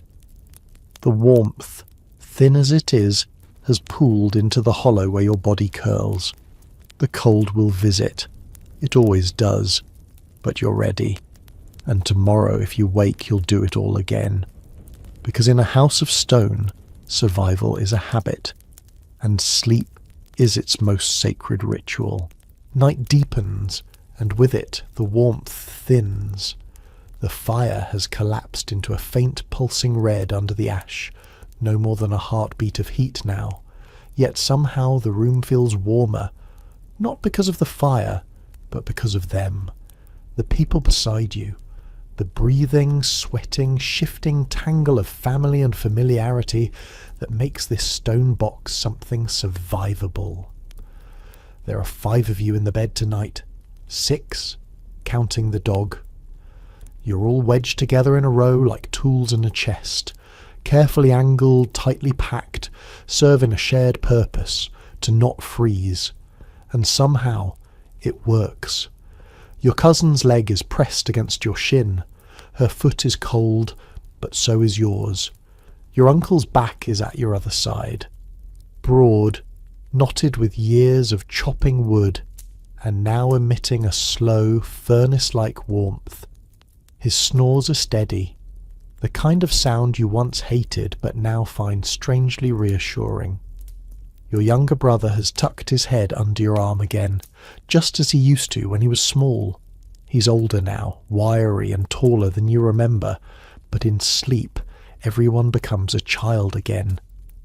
This arrangement, this pile of limbs, pelts and shared breath, is not comfort. It's strategy. No one taught you how to do this. You just learned. When warmth is a resource scarcer than meat, you learn quickly that proximity is power. You mould yourself to the curve of another's body.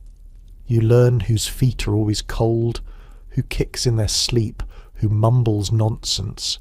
You accept elbows in your ribs, hair in your mouth, and a snoring dog pressed against your ankles because the alternative is worse.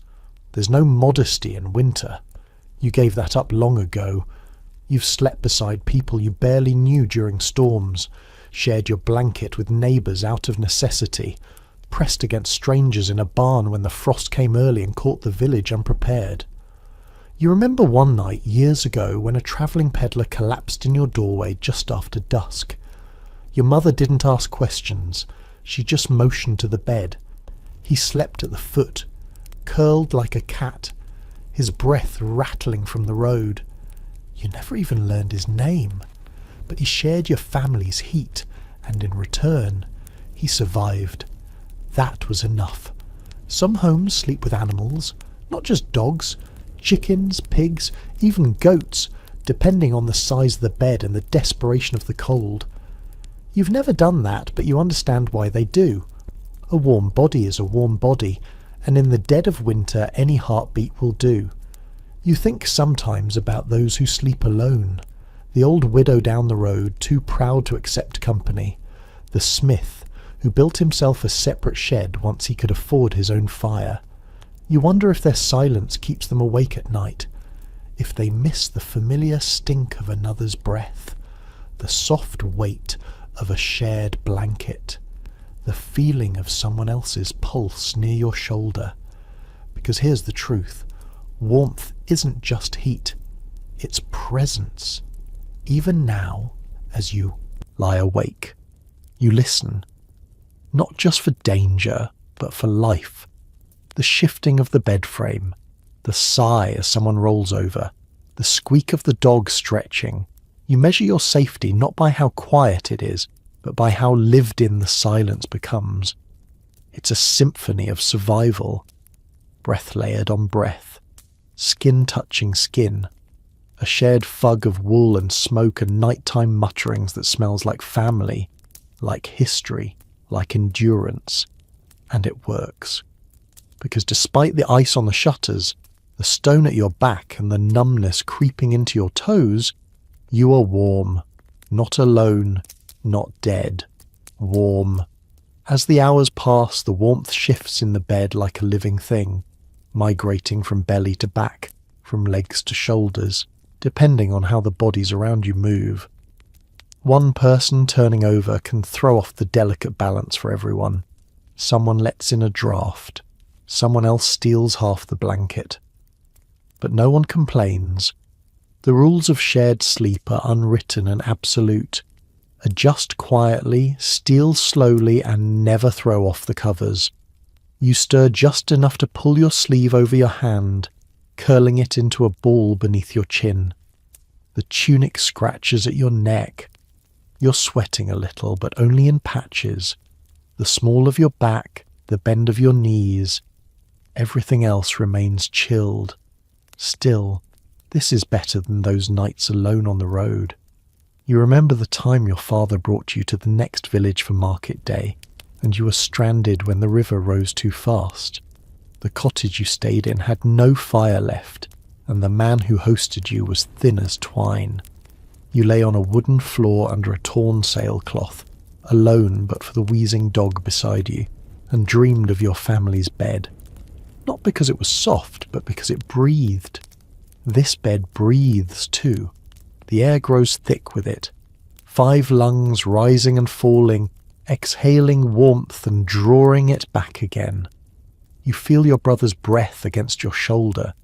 Hear your cousin's faint wheeze. Even the dog has joined the rhythm, his snore puffing out in time with the soft flutter of his tail. There's something profoundly ancient about this closeness. You're not thinking in words now, just in sensations. Weight, heat, pressure. The assurance that someone is touching you.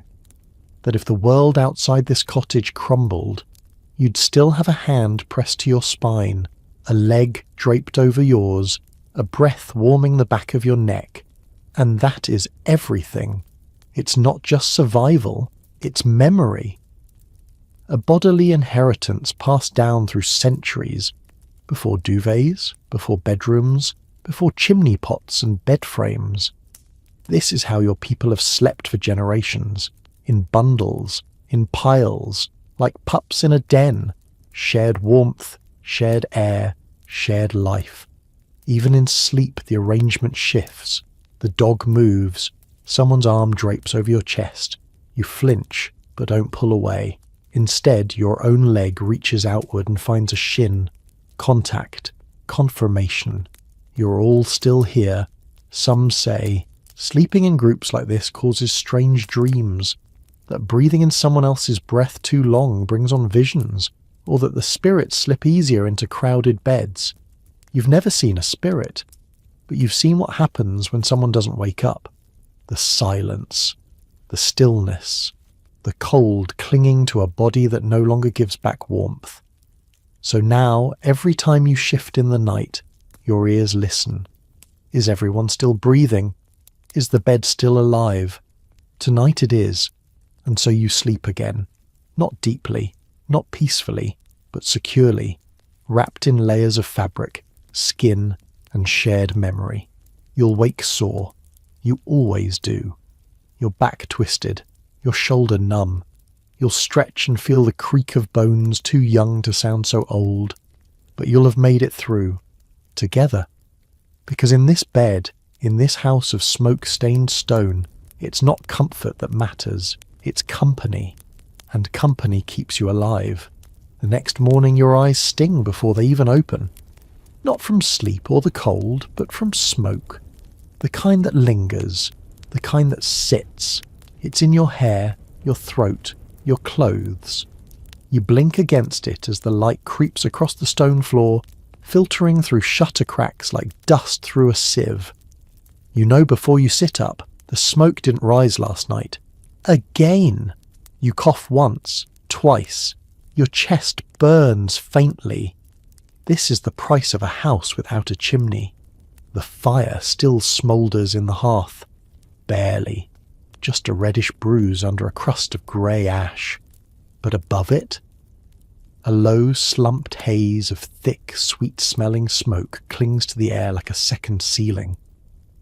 The house is a bowl, and the smoke sits in it, unmoving. You can't see it clearly, but you feel it.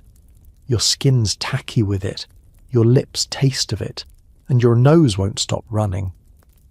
You sit up slowly. The others are stirring too, hacking into the air like old barn doors creaking open. No one's alarmed, no one's surprised. It's just another morning in a house where the fire warms you, chokes you, and saves your life at the same time. In winter, the fire never goes out. That's the rule. If it does, the house goes cold and the walls, those damp stone slabs, breathe ice back into your bones. But if the wind outside dies down and the smoke can't escape, it settles back down into your lungs. There's a hole in the roof meant to solve this, not a chimney, just a rough opening above the hearth, where smoke should rise and drift out into the night. And sometimes it does, when the wind is just right, when the air is dry, when the stars are still and no fog hangs in the hills. But not last night. Last night the wind pressed downward, pushed the smoke back in. It curled along the beams, dripped down the thatch, and filled the house like water in a cup. You'd slept through it, mostly, except for the coughing and the moment around midnight when your throat felt so dry you dreamed someone had stuffed wool into your mouth. Your cousin rolls over beside you, eyes squinting, hair sticking up in sweaty tangles.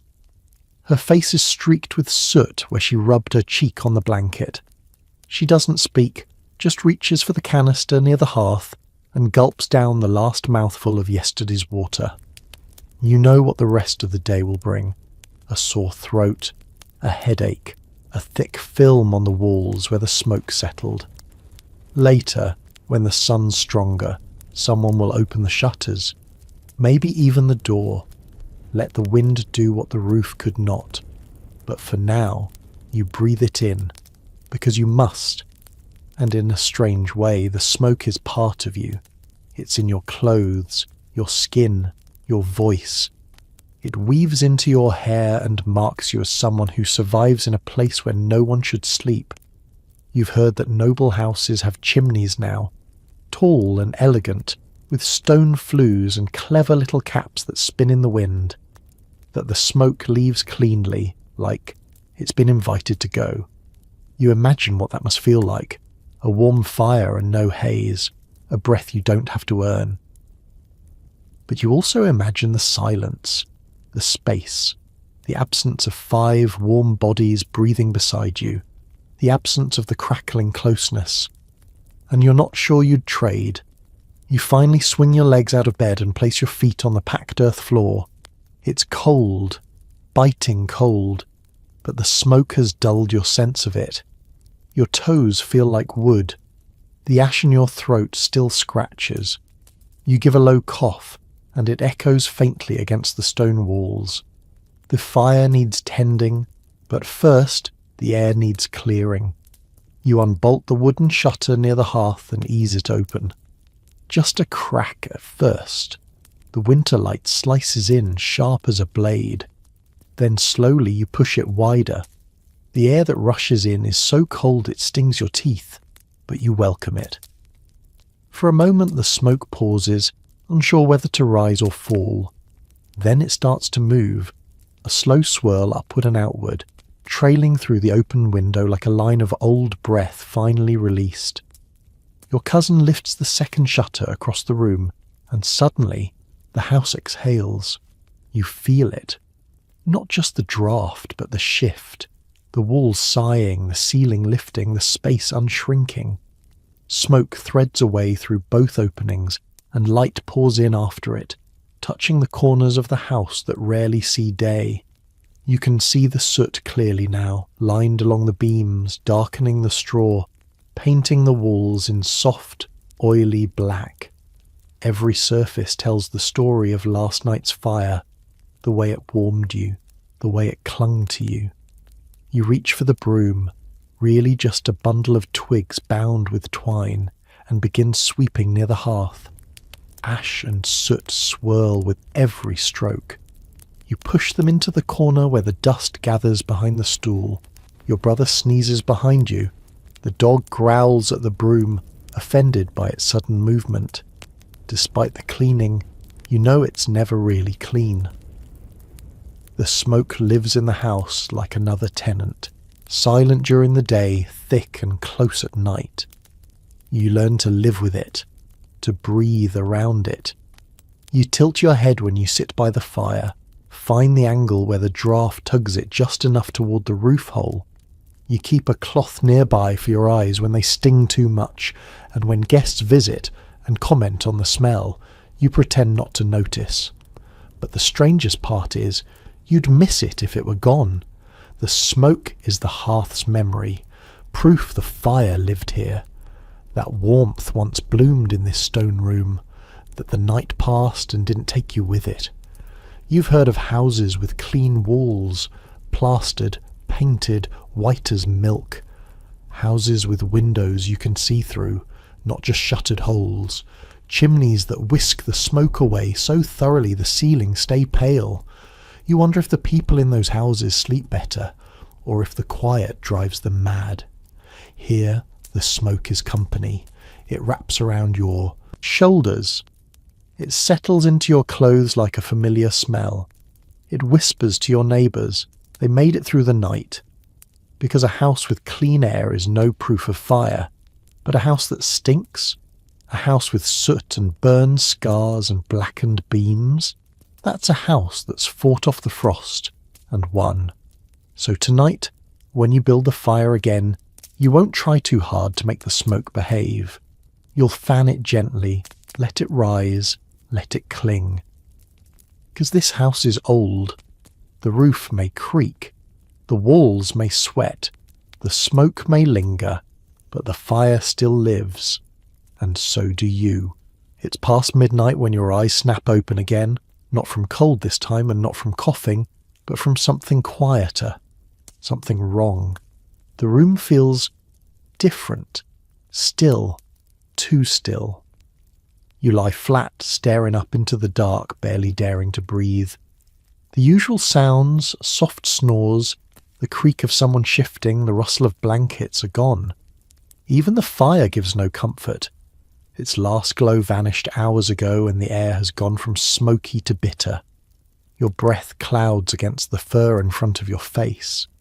The warmth between bodies has thinned. You pull the blanket tighter, but it doesn't help. The cold presses in, not just from the wall, but from every direction. It hums in your teeth. You swear you can feel it vibrating in the floor. You reach out a hand to the person next to you, your cousin still as stone. Her skin is cool. Not dangerously so, but cold enough that you press in closer. It's the hour locals call the ghost time, the deep night, the part no one likes to talk about. Because this is when strange things happen. You've heard the stories, muttered in daylight and quickly brushed aside. A child waking to see a figure by the fire, a door creaking open without wind, a sound like footsteps just outside the wall. Your aunt swears she once saw a pale face at the roof hole, peering down while everyone else slept. She won't tell the story anymore. You don't believe in spirits, not really. But when the fire dies and your breath fogs, and the walls groan in ways they don't during the day, your certainty thins. The wind picks up outside, and with it comes a low whistling. not unlike someone humming a broken tune. It curls around the window shutter, slipping through the tiniest gap. You feel the draft lick at your neck, and in that moment, you remember. You remember the story of old Brenna, the healer who died midwinter and was buried without a fire. They say her soul got trapped in the frost, wandering house to house looking for heat. She couldn't knock, they said, just crept in through roof holes and cracks beneath doors, laying beside sleeping bodies and drawing their warmth into her fingers. You know it's a tale told to children, but here, in this hour, it doesn't feel so far-fetched. You shift again, just enough to press your back to the person behind you. Your brother, maybe. His breath is shallow but steady. The dog stirs at the end of the bed and lets out a low whine. You whisper his name. He doesn't move. The wind whines again, and this time you hear something beneath it. A creak, not from inside the house, from above. The roof. You freeze. A drop of something lands on your forehead. Melted frost. Or... no. Just condensation. You're sure of it. You wipe it away and lie back down, pulling the blanket to your chin. You whisper a rhyme under your breath, the same one your mother taught you, half prayer, half lullaby. Warm my bones and shield my head, keep the frost from finding my bed. The words feel foolish, but they work. You close your eyes again, because even if something is out there, even if the wind has teeth tonight, you're not alone. There are 4 bodies beside you, and you're wrapped in warmth that's not just cloth, it's trust, it's ritual, and even the cold has no power over that. The wind quiets, eventually. Not all at once, but in sighs, the kind that fade from a whistle to a whisper, and then into that eerie silence where even the rafters hold their breath. You don't know how long you've been lying there, half awake, half cocooned in your own heartbeat. But slowly, the tension drains from your shoulders. Nothing scratched at the shutters. Nothing entered through the roof hole. No pale faces. No frost-bitten ghost women. Just your imagination. The same one that once made you swear you heard a baby crying beneath the floorboards. Turned out it was a cat. You shift slightly under the covers and reach out again, brushing the warm slope of your cousin's arm. This time not to check she's breathing, but because it anchors you. She grunts softly and adjusts, pressing her forehead to the back of your shoulder, like she used to do when you were both smaller, both scared of the same stories. It's strange how even now, after all these nights spent in the same cramped bed, with the same sour-smelling furs and the same elbow in your side, your body still instinctively seeks out others. You're not wired for solitude. None of you are. Not in this place. Not in these winters. You think again about the widow who lives alone on the edge of the village. She used to come visit in summer, share bread, gossip, a drink of something bitter and herbal. But since the frost set in, no one's seen her. She doesn't ask for help, doesn't share warmth. You wonder if that's pride or fear, or just someone who's gotten too used to silence. You don't ever want to get used to it. The bed creaks beside you as your brother rolls onto his back, mumbling something incoherent in a sleep-slurred voice. You catch just 2 words, stew and boots. He's dreaming again. Last week he shouted in his sleep that someone had stolen the fire and hidden it in the goat's belly. No one ever figured out what that meant, but it gave everyone a laugh around the hearth the next day. Even now, with the fire out and the cold creeping slowly through the gaps in the bedclothes, there's a strange kind of comfort in all this. The nearness, the shared discomfort, the collective, unspoken agreement that this is how you make it to spring. You remember your grandfather's words. A lone man freezes in the softest bed. A crowded house stays warm on a stone floor. You never understood it when you were younger. You thought it was just another one of his sayings, like the one about milk that sings before it sours. But now it makes sense. Warmth isn't just about firewood and fur, it's about bodies, voices, feet under the same blanket, the pulse of someone else's breath warming the collar of your shirt, your rituals, your bricks, your herbs, all of them matter. But they're not enough without this, without the closeness, the mess of elbows and knees, the quiet awareness that someone will cough if you sit up, that someone's dreaming about stew, that someone right now is pressing their cold toes against your thigh and pretending it's by accident. You pretend not to notice, you let them stay. Because the truth is there's no such thing as personal space in a house like this, only shared survival. And in the pitch-dark silence of midwinter, when the fire's just a memory and the frost is whispering at the walls, that might be the only thing that keeps you alive. The first light of dawn doesn't arrive with colour or song. It slips in grey and slow, pooling beneath the shutter like a reluctant guest.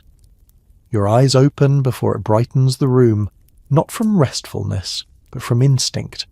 A flicker inside that tells you it's time to check. Check the fire, check the toes, check if you're still breathing. And you are. Barely. Your legs feel stiff, your back aches from where you curled too tight, and your face is numb across one cheek. You try to shift without waking anyone, but the moment you move, the whole bed responds. A grunt, a hiss. The blankets tug. Someone mutters, "Is it time?" No one wants it to be. You peel back the covers, the air slicing at you like a blade. Your shirt clings to your chest with cold sweat. Your breath fogs instantly. Every motion is punishment. Your bones feel older than they should. You glance toward the hearth. The coals are dead. And you know what that means. The ritual of waking in winter isn't gentle.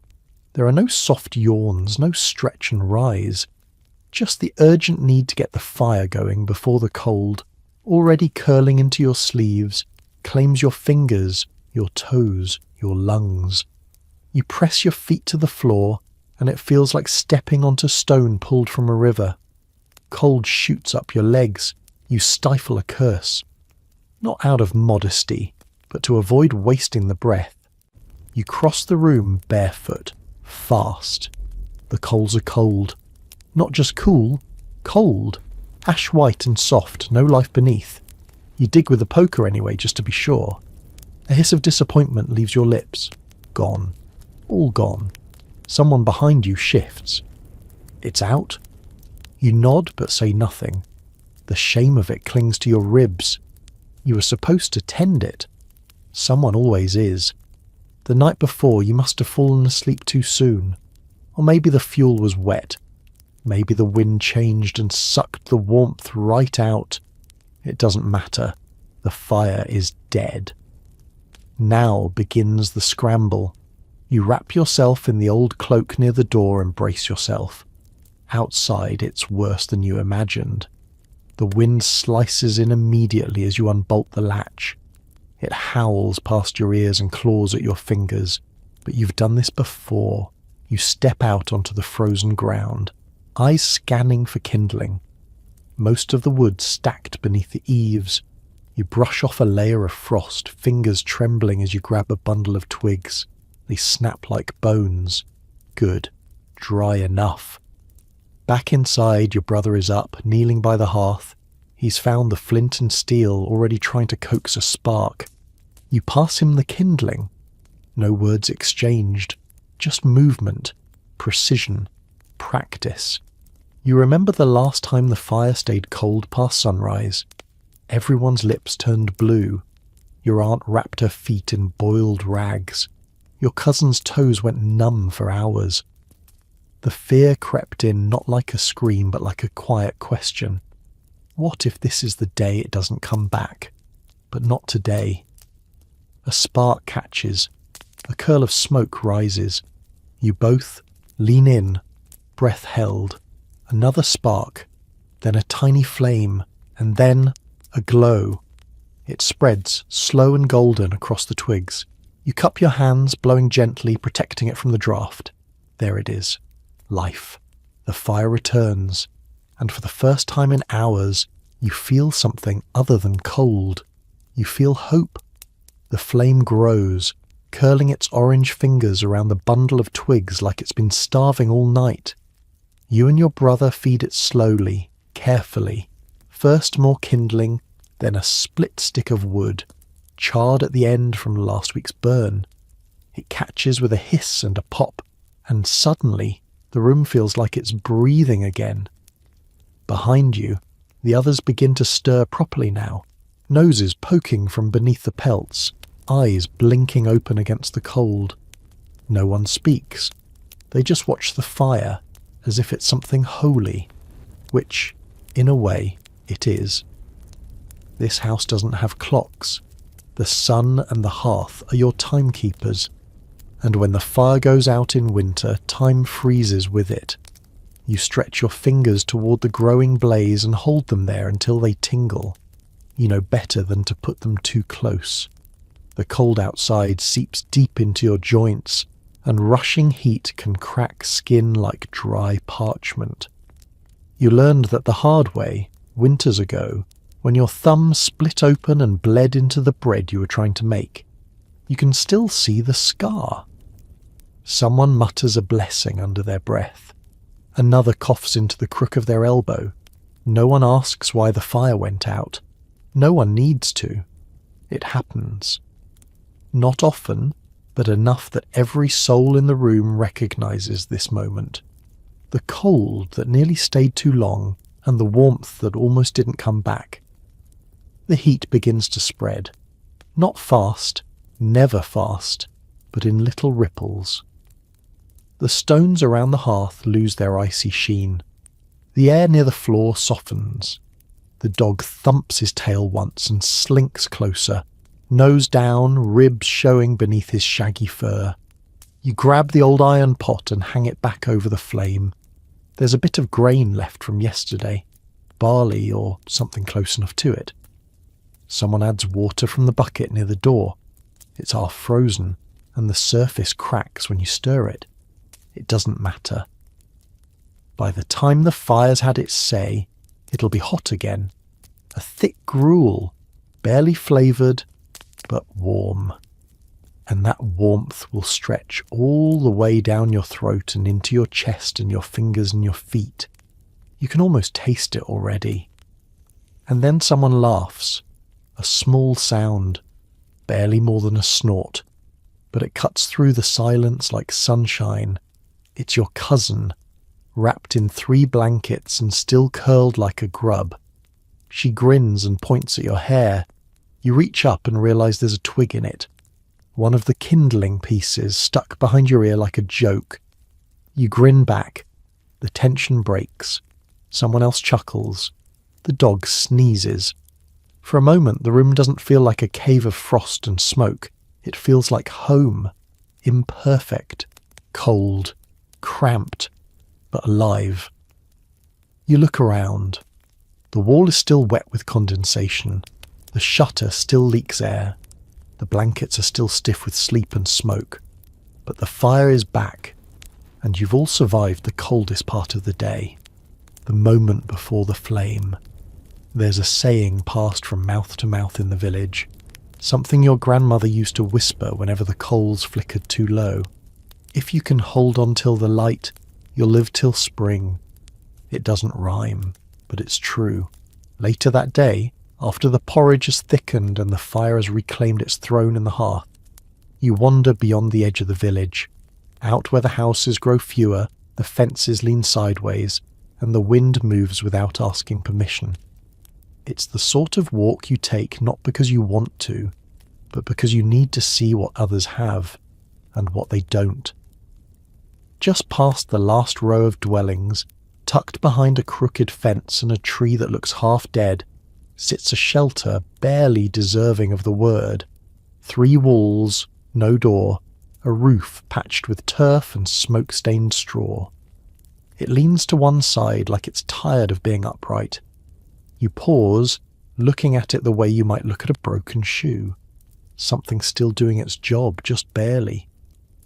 A boy steps out, maybe 10, maybe younger, but thinned by winter. His breath clouds in front of him as he pours water from a cracked gourd into a bucket full of ice. He doesn't see you right away. His tunic is too short at the sleeves, and the skin at his wrists is red and raw. You wonder how he sleeps in there, in that box of wood and sod, with the wind rattling the slats and the frost licking at his ankles. He does, somehow. Because some people don't have stone houses, some don't even have beds. You've heard of families sleeping in barns, lying in hay beside the oxen, wrapped in nothing but cloaks and prayer. They do it because there's no room elsewhere, because their homes were taken, or burned, or never finished. You remember, just last year the flood washed away 2 cottages on the far end of the hill. One family spent the winter in an old grain store. The other, no one knows. You've also heard of those who sleep outside, under carts beneath makeshift lean-tos of thatch and burlap, the kind who slip into the edge of the woods at dusk and reappear at dawn with frost clinging to their lashes. No fire, no roof, just breath and body and will, and yet they survive. You don't romanticize it. You've seen the ones who don't make it. Last winter, a man was found curled in a field, knees to chest, mouth open like he'd been calling for something that never came. They said he'd fallen asleep too far from the fire, that the cold had taken him in his dreams. It's the silence of it that stays with you, not the death, but the quiet. The way the cold doesn't shout, it just settles and waits. You look back at the boy by the lean-to. He's gone now, retreated inside, or maybe around the back. Smoke trickles from the top of the shelter, thin and faint, as if ashamed of itself. But it's there. He has a fire, not a hearth. Not blankets or pelts or walls thick enough to trap heat. But something. Enough perhaps to keep the dark from settling too deep in his bones. And that's more than nothing. You tighten your cloak and turn back toward the village. Your home, smoke-filled, stone-walled, drafty and damp, will feel warmer tonight. Because now you've seen how much colder cold can get. You return home before the sun dips behind the hill, boots stiff with frozen mud, fingertips aching despite being clenched inside your sleeves. As you near the house, smoke curls from your own roof now, thicker than that boy's thread of vapour, more confident somehow. You pause at the door, one hand on the rough wood, and just breathe. It smells like winter and survival. Inside, the difference hits you like a wall. Not warmth exactly, but less cold. The kind of comfort you only notice after seeing what someone else has to live without. The fire's alive again, small but steady, licking around a crooked log. Someone's moved the bench closer. Someone else has folded the blankets. It feels, oddly, like abundance. You hang your cloak, knock the mud from your boots, and settle onto the stool nearest the fire. Your legs buzz from the walk, your nose stings from the air, but you're home. And suddenly, this place that yesterday felt too cramped, too smoky, too worn, now feels like shelter in the truest sense. You glance around. The stone walls haven't changed, still cracked, still damp near the corners, still bleeding chill from seams packed tight with mud and straw. But you know now that they could be absent, that your world could be a lean-to of sagging wood, or the inside of a barn, or worse, the outside of anything at all. The bed is waiting, piled high in its usual lumpy glory. You approach and press your hand into the straw mattress. It crackles faintly under your palm, dry and cold. But tonight, you'll be on the inside of it, wrapped in layers, hemmed in by bodies. You won't lie awake listening for foxes or wind through torn cloth. You won't hope for a fire. You'll have one. And still, even in this security, something aches. Because you think of that boy, his red hands, his thin tunic, his silence. You wonder what he eats, if he has someone to sleep beside, if he knows tricks like stuffing dried leaves between two shirts to trap heat, or if he lies awake counting the number of nights left before the thaw. You wonder if anyone ever thinks of you that way. It's strange how quickly your mind adjusts. One day you curse the smoke stinging your eyes and the straw poking your ribs. The next, you find yourself grateful for each one. They're not irritants, they're evidence that your roof is still overhead, that your fire still burns, that the cold, for all its clever fingers, hasn't yet unmade you. You sit by the hearth until your cheeks flush. Your cousin hands you a bowl. Thin stew with lentils and something green that probably started as a cabbage. It's not enough. It never is. But it's hot. You eat slowly, letting the steam fog your face, letting the warmth soak into your hands through the clay bowl. And later, when you lie down, pressed shoulders to shoulder, blanket to blanket, you find yourself curling closer, not just because of the cold, but because of perspective. Because now you know that this lumpy bed is a blessing, that these scratchy furs are a barrier against worse, that these people snoring and elbowing and coughing in their sleep are your greatest insulation against the world outside. And for the first time in weeks, you sleep easily, because the fire is lit, the roof holds, the stone may be cold, but you're not alone. The night deepens again, and as you lie still in your narrow band of warmth, something shifts at your feet. A weight. Not heavy, just sudden. You know it instantly. The dog has decided to crawl up onto the bed. There's a brief rustle, a soft grunt from your brother, a shuffle of annoyed limbs. But no one kicks him off. No one ever does. Because as much as he steals the best spot at your legs and smells faintly of pond water and meat scraps, that mutt is a furnace with fur, a living foot warmer with 4 legs and no concept of personal space. He curls into the hollow behind your knees, his nose tucked under your calf, tail thumping once, then still. Heat radiates from him like a coal in a wool sack, and suddenly your toes no longer feel like pebbles.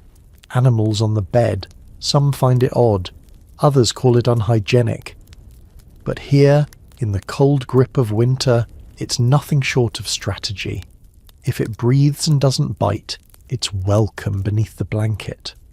You've heard of families keeping chickens beneath the beds, goats inside by the door. There was even a story once about a farmer who let a calf sleep beside the hearth during a frost so deep the well froze solid. In the morning the calf was warm and the fire had survived. They called it a miracle. You just call it smart. Your own family has drawn the line at dogs, but you've caught your aunt glancing at the hen more than once during colder nights. She hasn't said it yet, but you know the look. If it lays eggs and keeps your feet warm, who could argue? You remember last winter when the dog went missing for 3 nights. No warmth at your feet, no soft snore, just the emptiness and the cold that climbed higher up your legs each time you went to bed.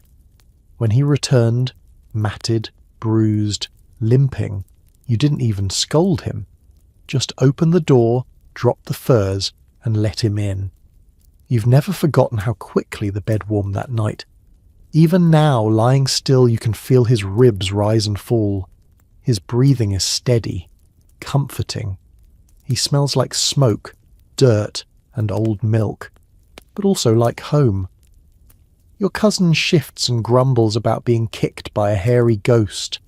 You all laugh, muffled and quiet.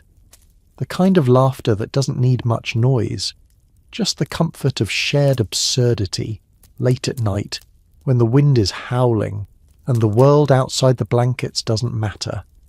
You reach down and scratch behind his ear. He thumps his tail once, half asleep, and for a moment, the house doesn't feel like a cold stone box. It feels like a den, a burrow, a nest of breath and wool and limbs and something alive pressed close to your skin. The kind of place where survival isn't just possible, it's expected. Where every creature, man or beast, plays a part in keeping the frost from creeping in.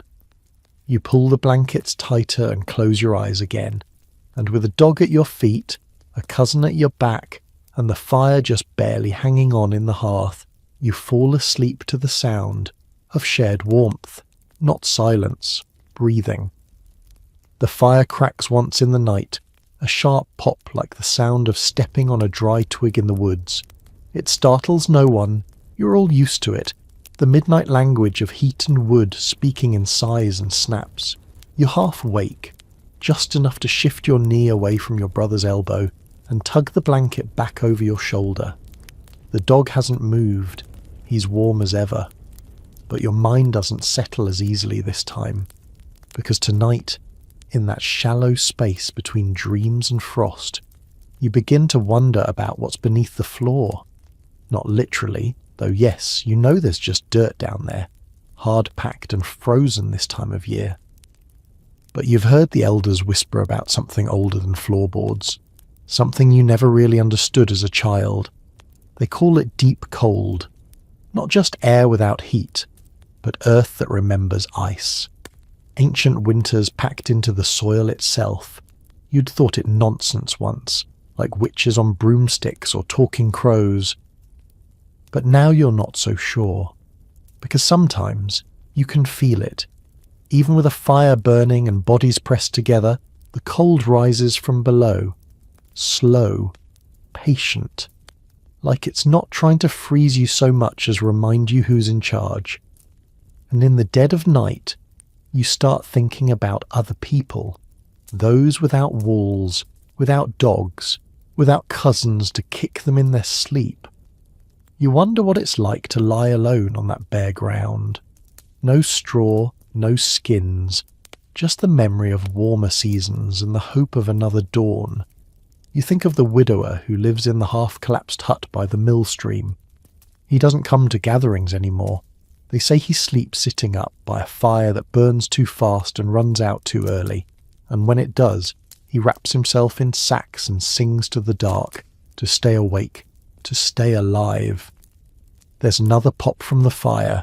This time a tiny ember skips out and rolls across the stones, glowing faintly before going dark.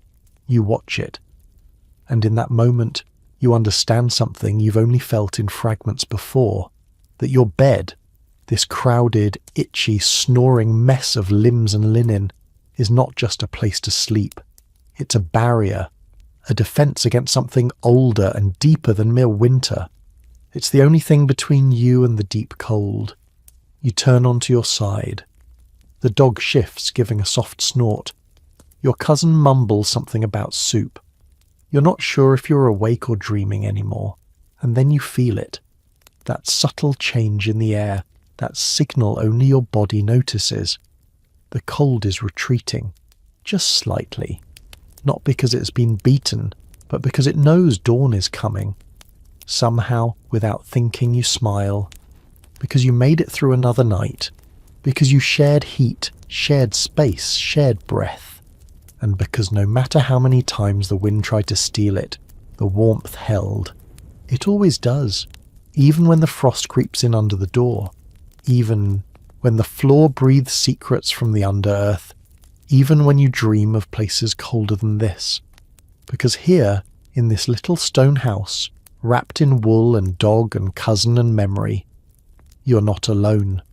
And that, more than anything, is why you'll wake up tomorrow. The rooster crows late today. Maybe it's the frost thick on the coop door, or the fact that even he doesn't want to climb out of his feathery bed. You open your eyes just as the dim morning light begins to peel its way through the cracks in the shutter. A dull grey smear that promises nothing in particular. Neither storm nor thaw, just another day in the long haul of winter. Your breath clouds in front of you. The dog still curled against your legs. Your cousin groans somewhere behind you and pulls the blanket higher. No one wants to move first, because everyone knows the first to rise loses the warmth, but someone has to, so you do, slowly, carefully, like peeling off a second skin. The cold hits instantly.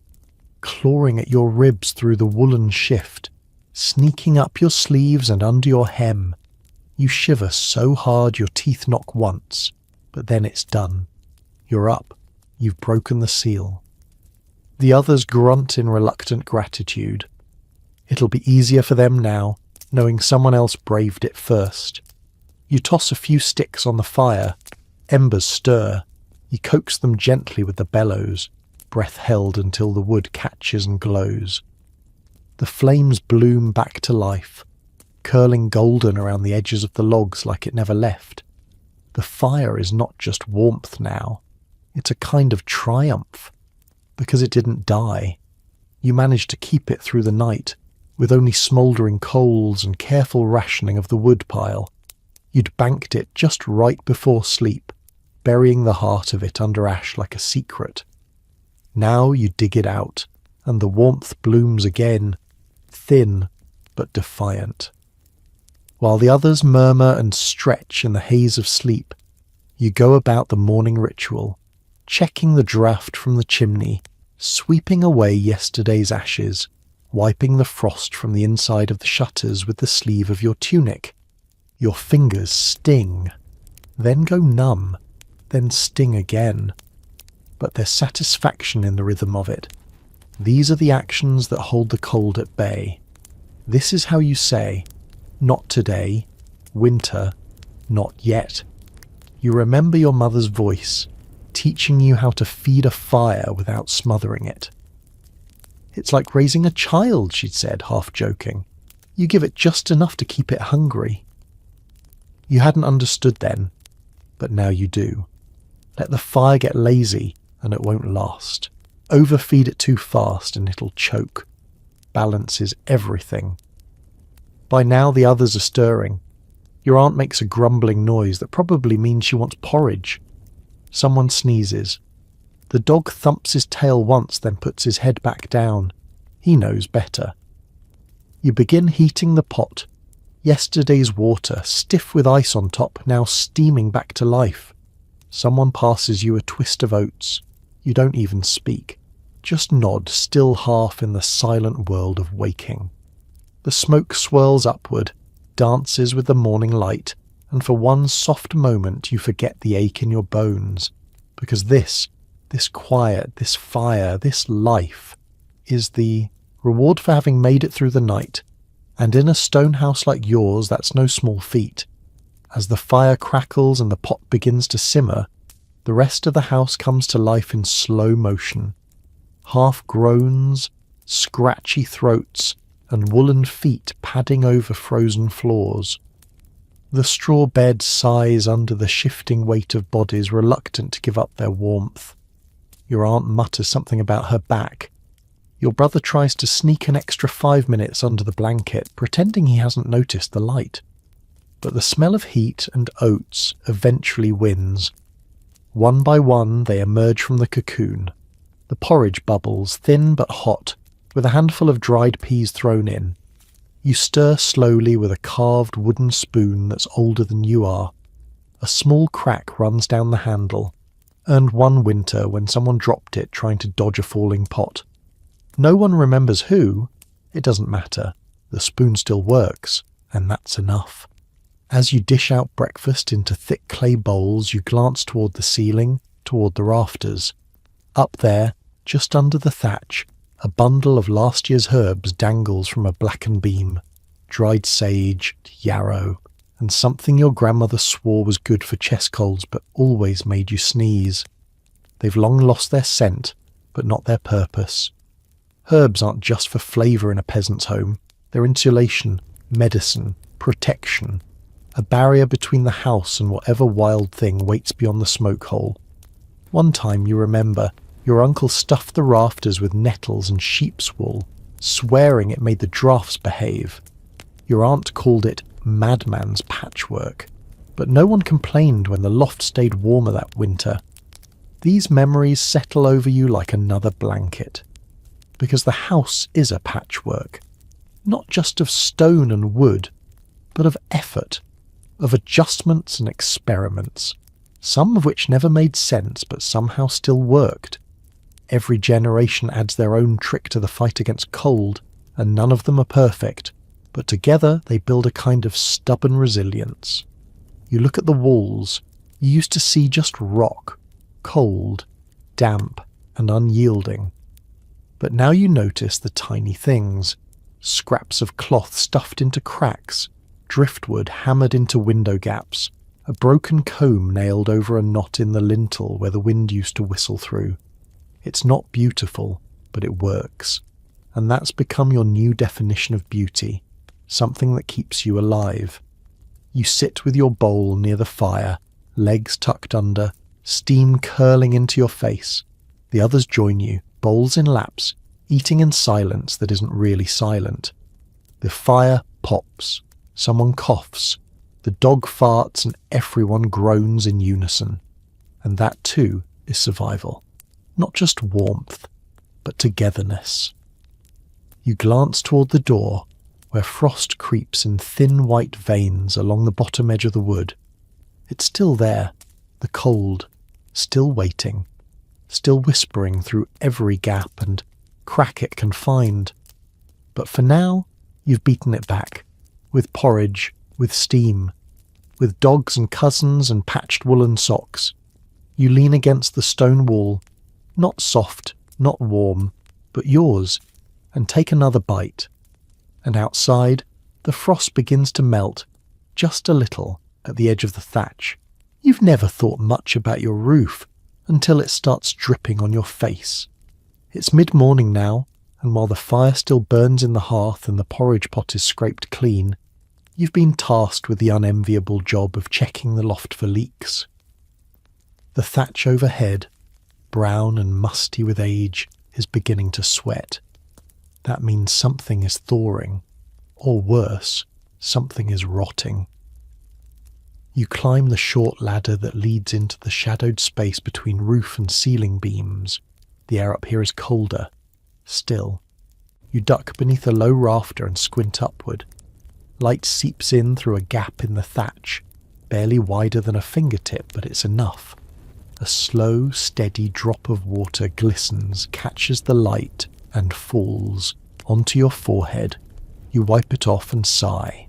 Here we go again. You shimmy closer, your knees pressing into the splintered boards, and wedge a handful of straw into the leaking spot. It's a temporary fix. Everything is. But you've learned to respect temporary fixes. They're what keep the cold out long enough for you to make it through another night. The loft smells of damp grass, smoke, and old socks. You smile despite yourself. This is the smell of winter survival in a peasant's home. Not grand, not pretty, just real. You find another draught, this time sneaking in around a warped beam. You stuff it with a twist of cloth, the remnants of an apron too burned to mend. Every crack tells a story of rainstorms endured, snowmelt resisted, frost defeated. Down below you hear your brother yelling at the dog. Something about a stolen boot, then laughter, then a thump. It's a noisy world, this stone house, but that's part of its charm. You crawl back down, dusting off straw and soot, and step into the main room again. Your aunt is already preparing the noon stew, turnip, onion, and something from the back garden that may have once been a parsnip. She nods at you without looking. That's all the thanks you'll get. But the drip has stopped, and for now, that's enough. You sit near the fire again, hands outstretched, and feel the heat prick at your skin. It's strange how even a weak flame feels like a victory when your roof holds steady and your feet are dry. A tiny moment of peace in the constant pushback against winter. Someone asks if the roof's still falling in. You shake your head. Not today. And in this house, this lumpy, smoky, perfectly imperfect house, that's something worth celebrating. You've barely sat down when your grandmother gestures for you to follow her. She doesn't speak much anymore, just those sharp little nods and eyebrow flicks that somehow say everything. You trail behind her as she limps over to the hearth, then to the back wall of the house where the ceiling dips and the stonework gets patchy. She taps one of the low beams with her knuckles, Tap, tap, tap, then points. You squint. There's a split in the timber. Not big, but new. A thin line of pale, dry wood showing, like a wound under old bark. You know what this is. Cold shrinkage. When the air outside freezes for too long, the beams in the roof contract, shifting the whole skeleton of the house just enough to creak and crack. You've heard it before at night. The groaning above your head that sounds like the rafters are sighing in their sleep. But seeing it now in daylight feels different, more urgent. Your grandmother shuffles off without a word, and you fetch a wedge of dry, lichen-covered timber from the stack in the corner. It's soft but strong, and she's used it before to patch places where the wood had split in years past. She doesn't trust nails much, prefers wooden pegs, clay, and her own 2 hands. Together you brace the beam. You hold it steady while she hammers the wedge in with a stone mallet that's been passed down so long, its handle is polished smooth as bone. Tap, tap, tap. The rhythm is steady, ancient, like a heartbeat buried in the house itself. When she's satisfied, she nods. That's it.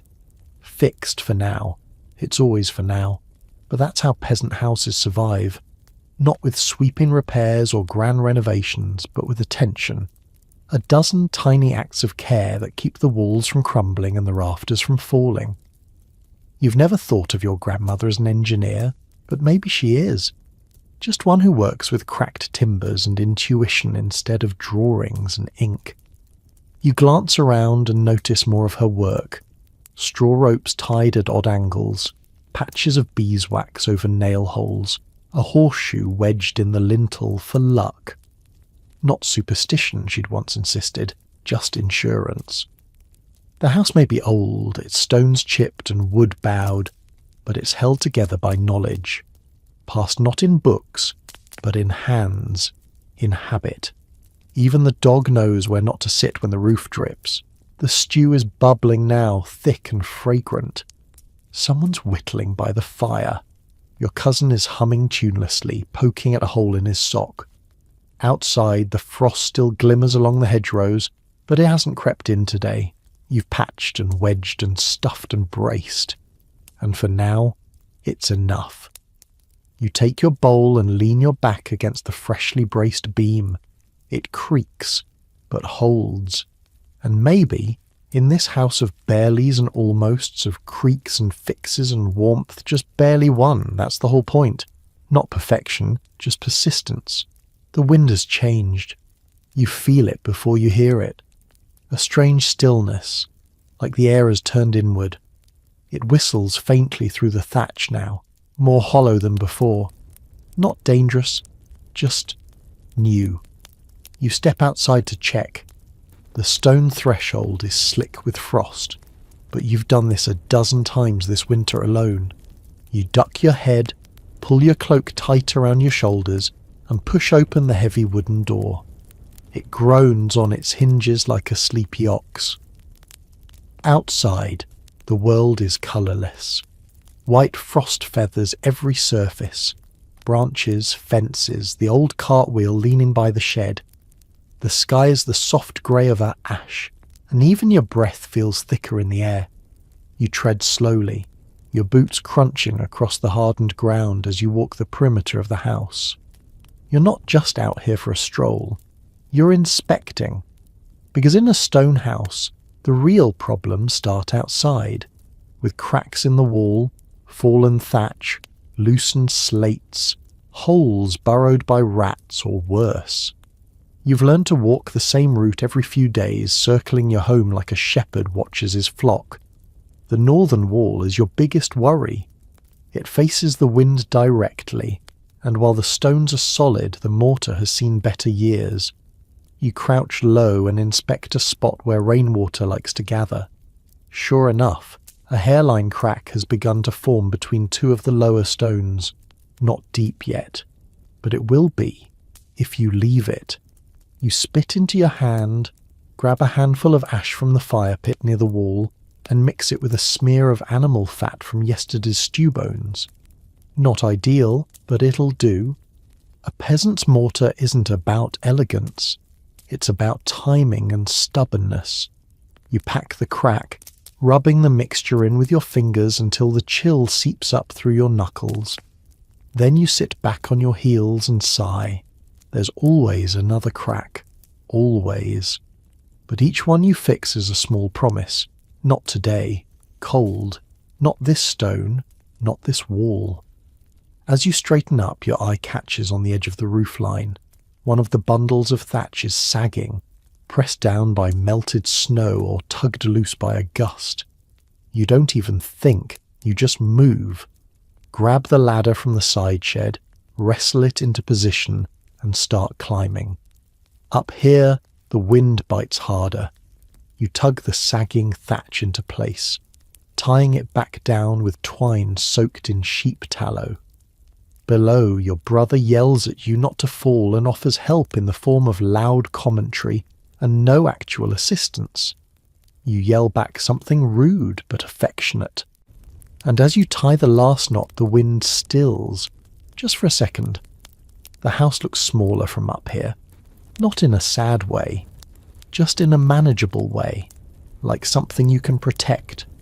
And somehow, that makes the cold feel less sharp. You climb back down, jump the last few rungs and land with a thud. Your palms sting, your face burns with wind. But your house is still standing, and that's worth every frozen finger. You head back inside, fingers still tingling, and close the heavy door with your hip. The warmth hits you like a soft punch, dull, smoky, and full of life. It's not the roaring heat of a noble's hearth, but it's enough, just enough, always just enough.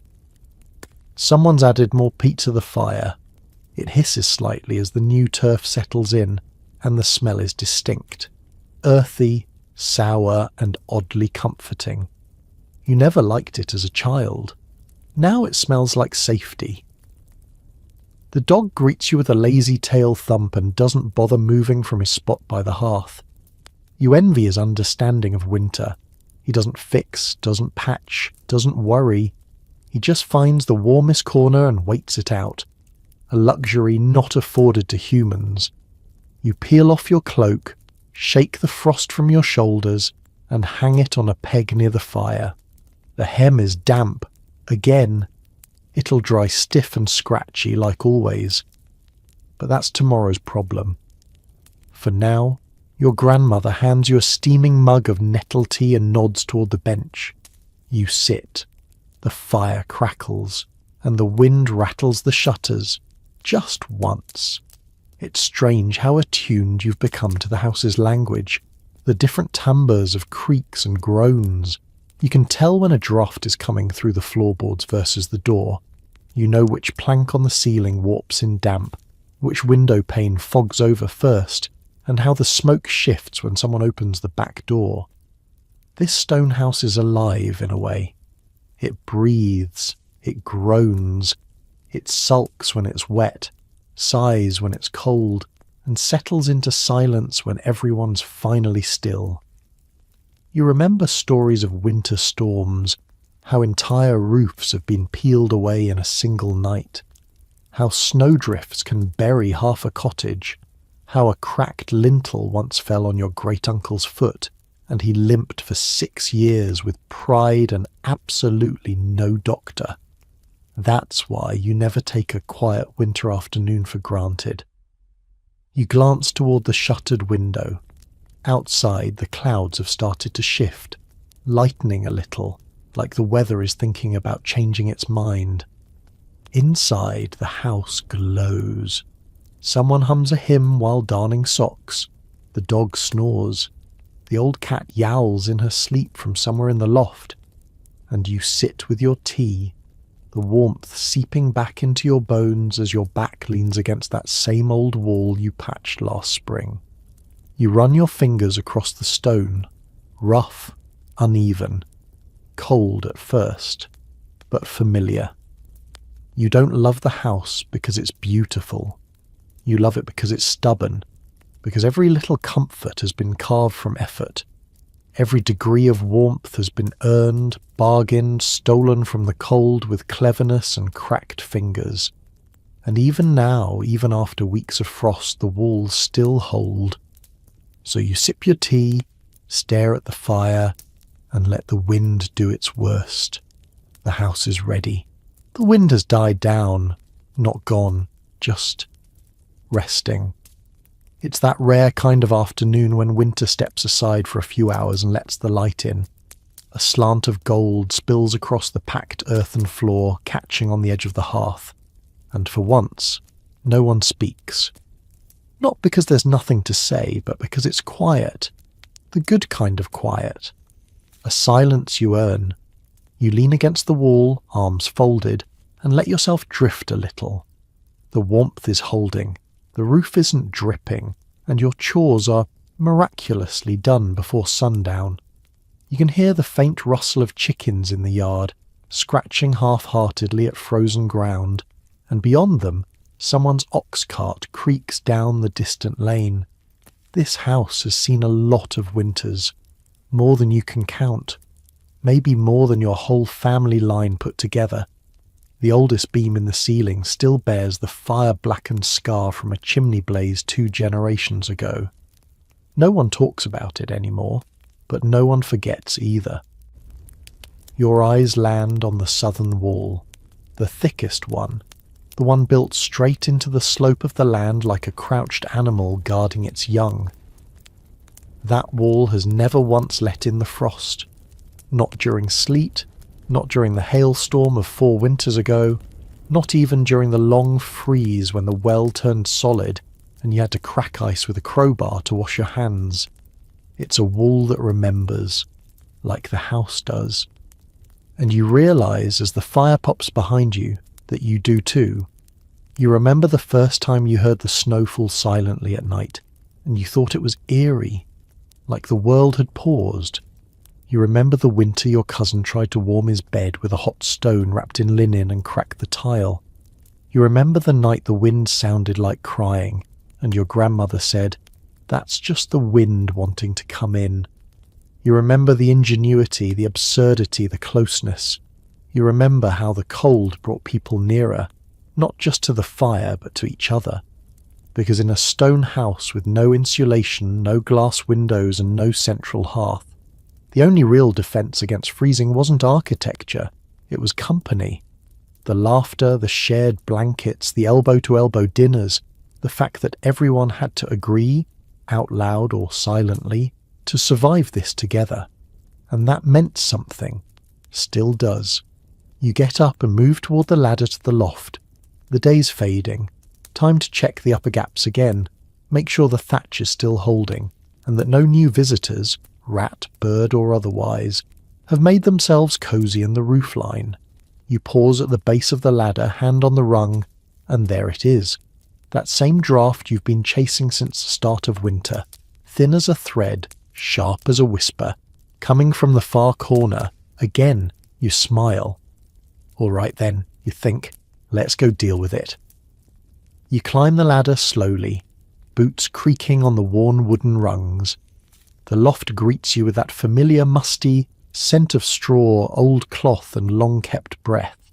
It's dim up here, the light barely reaching past the edge of the hatch, but you know every beam and bend by heart.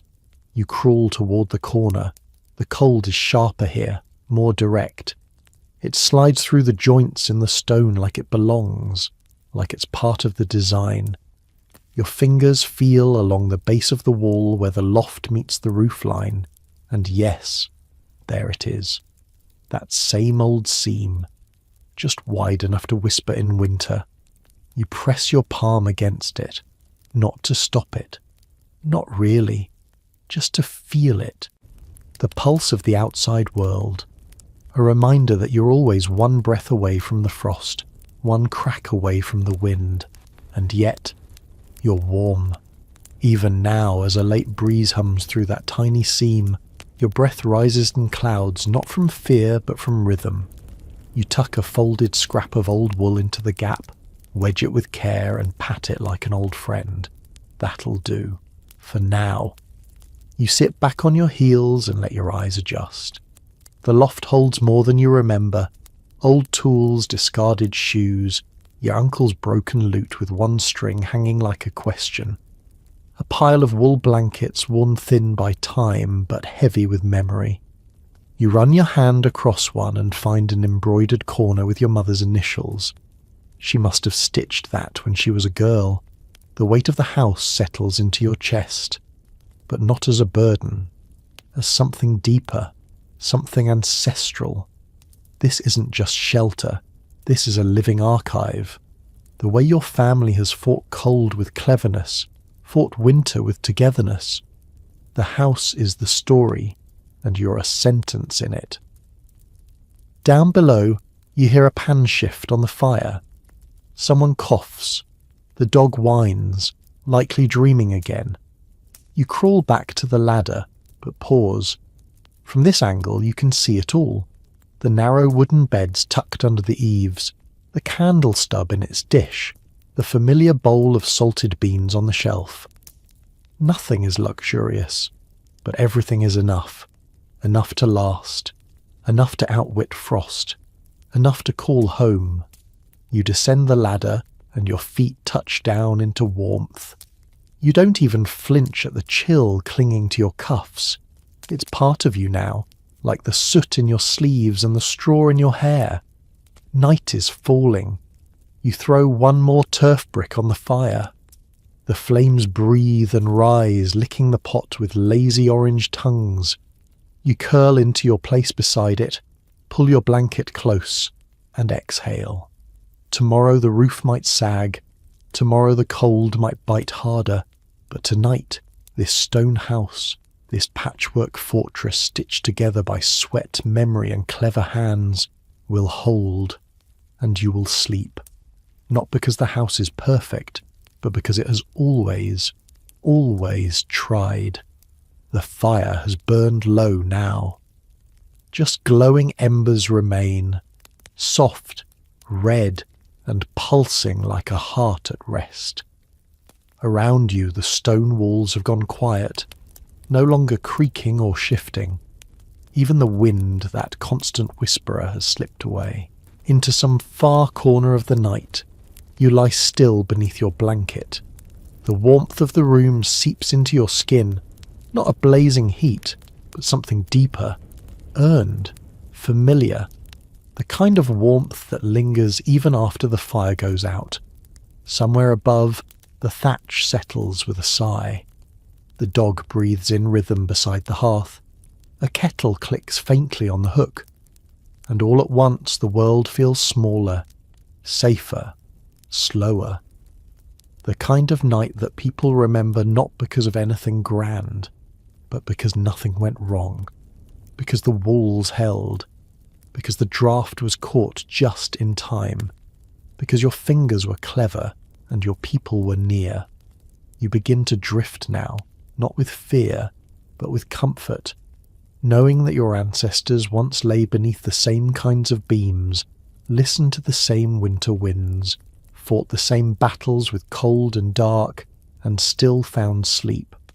So you close your eyes. The stone house breathes around you, and for now all is still.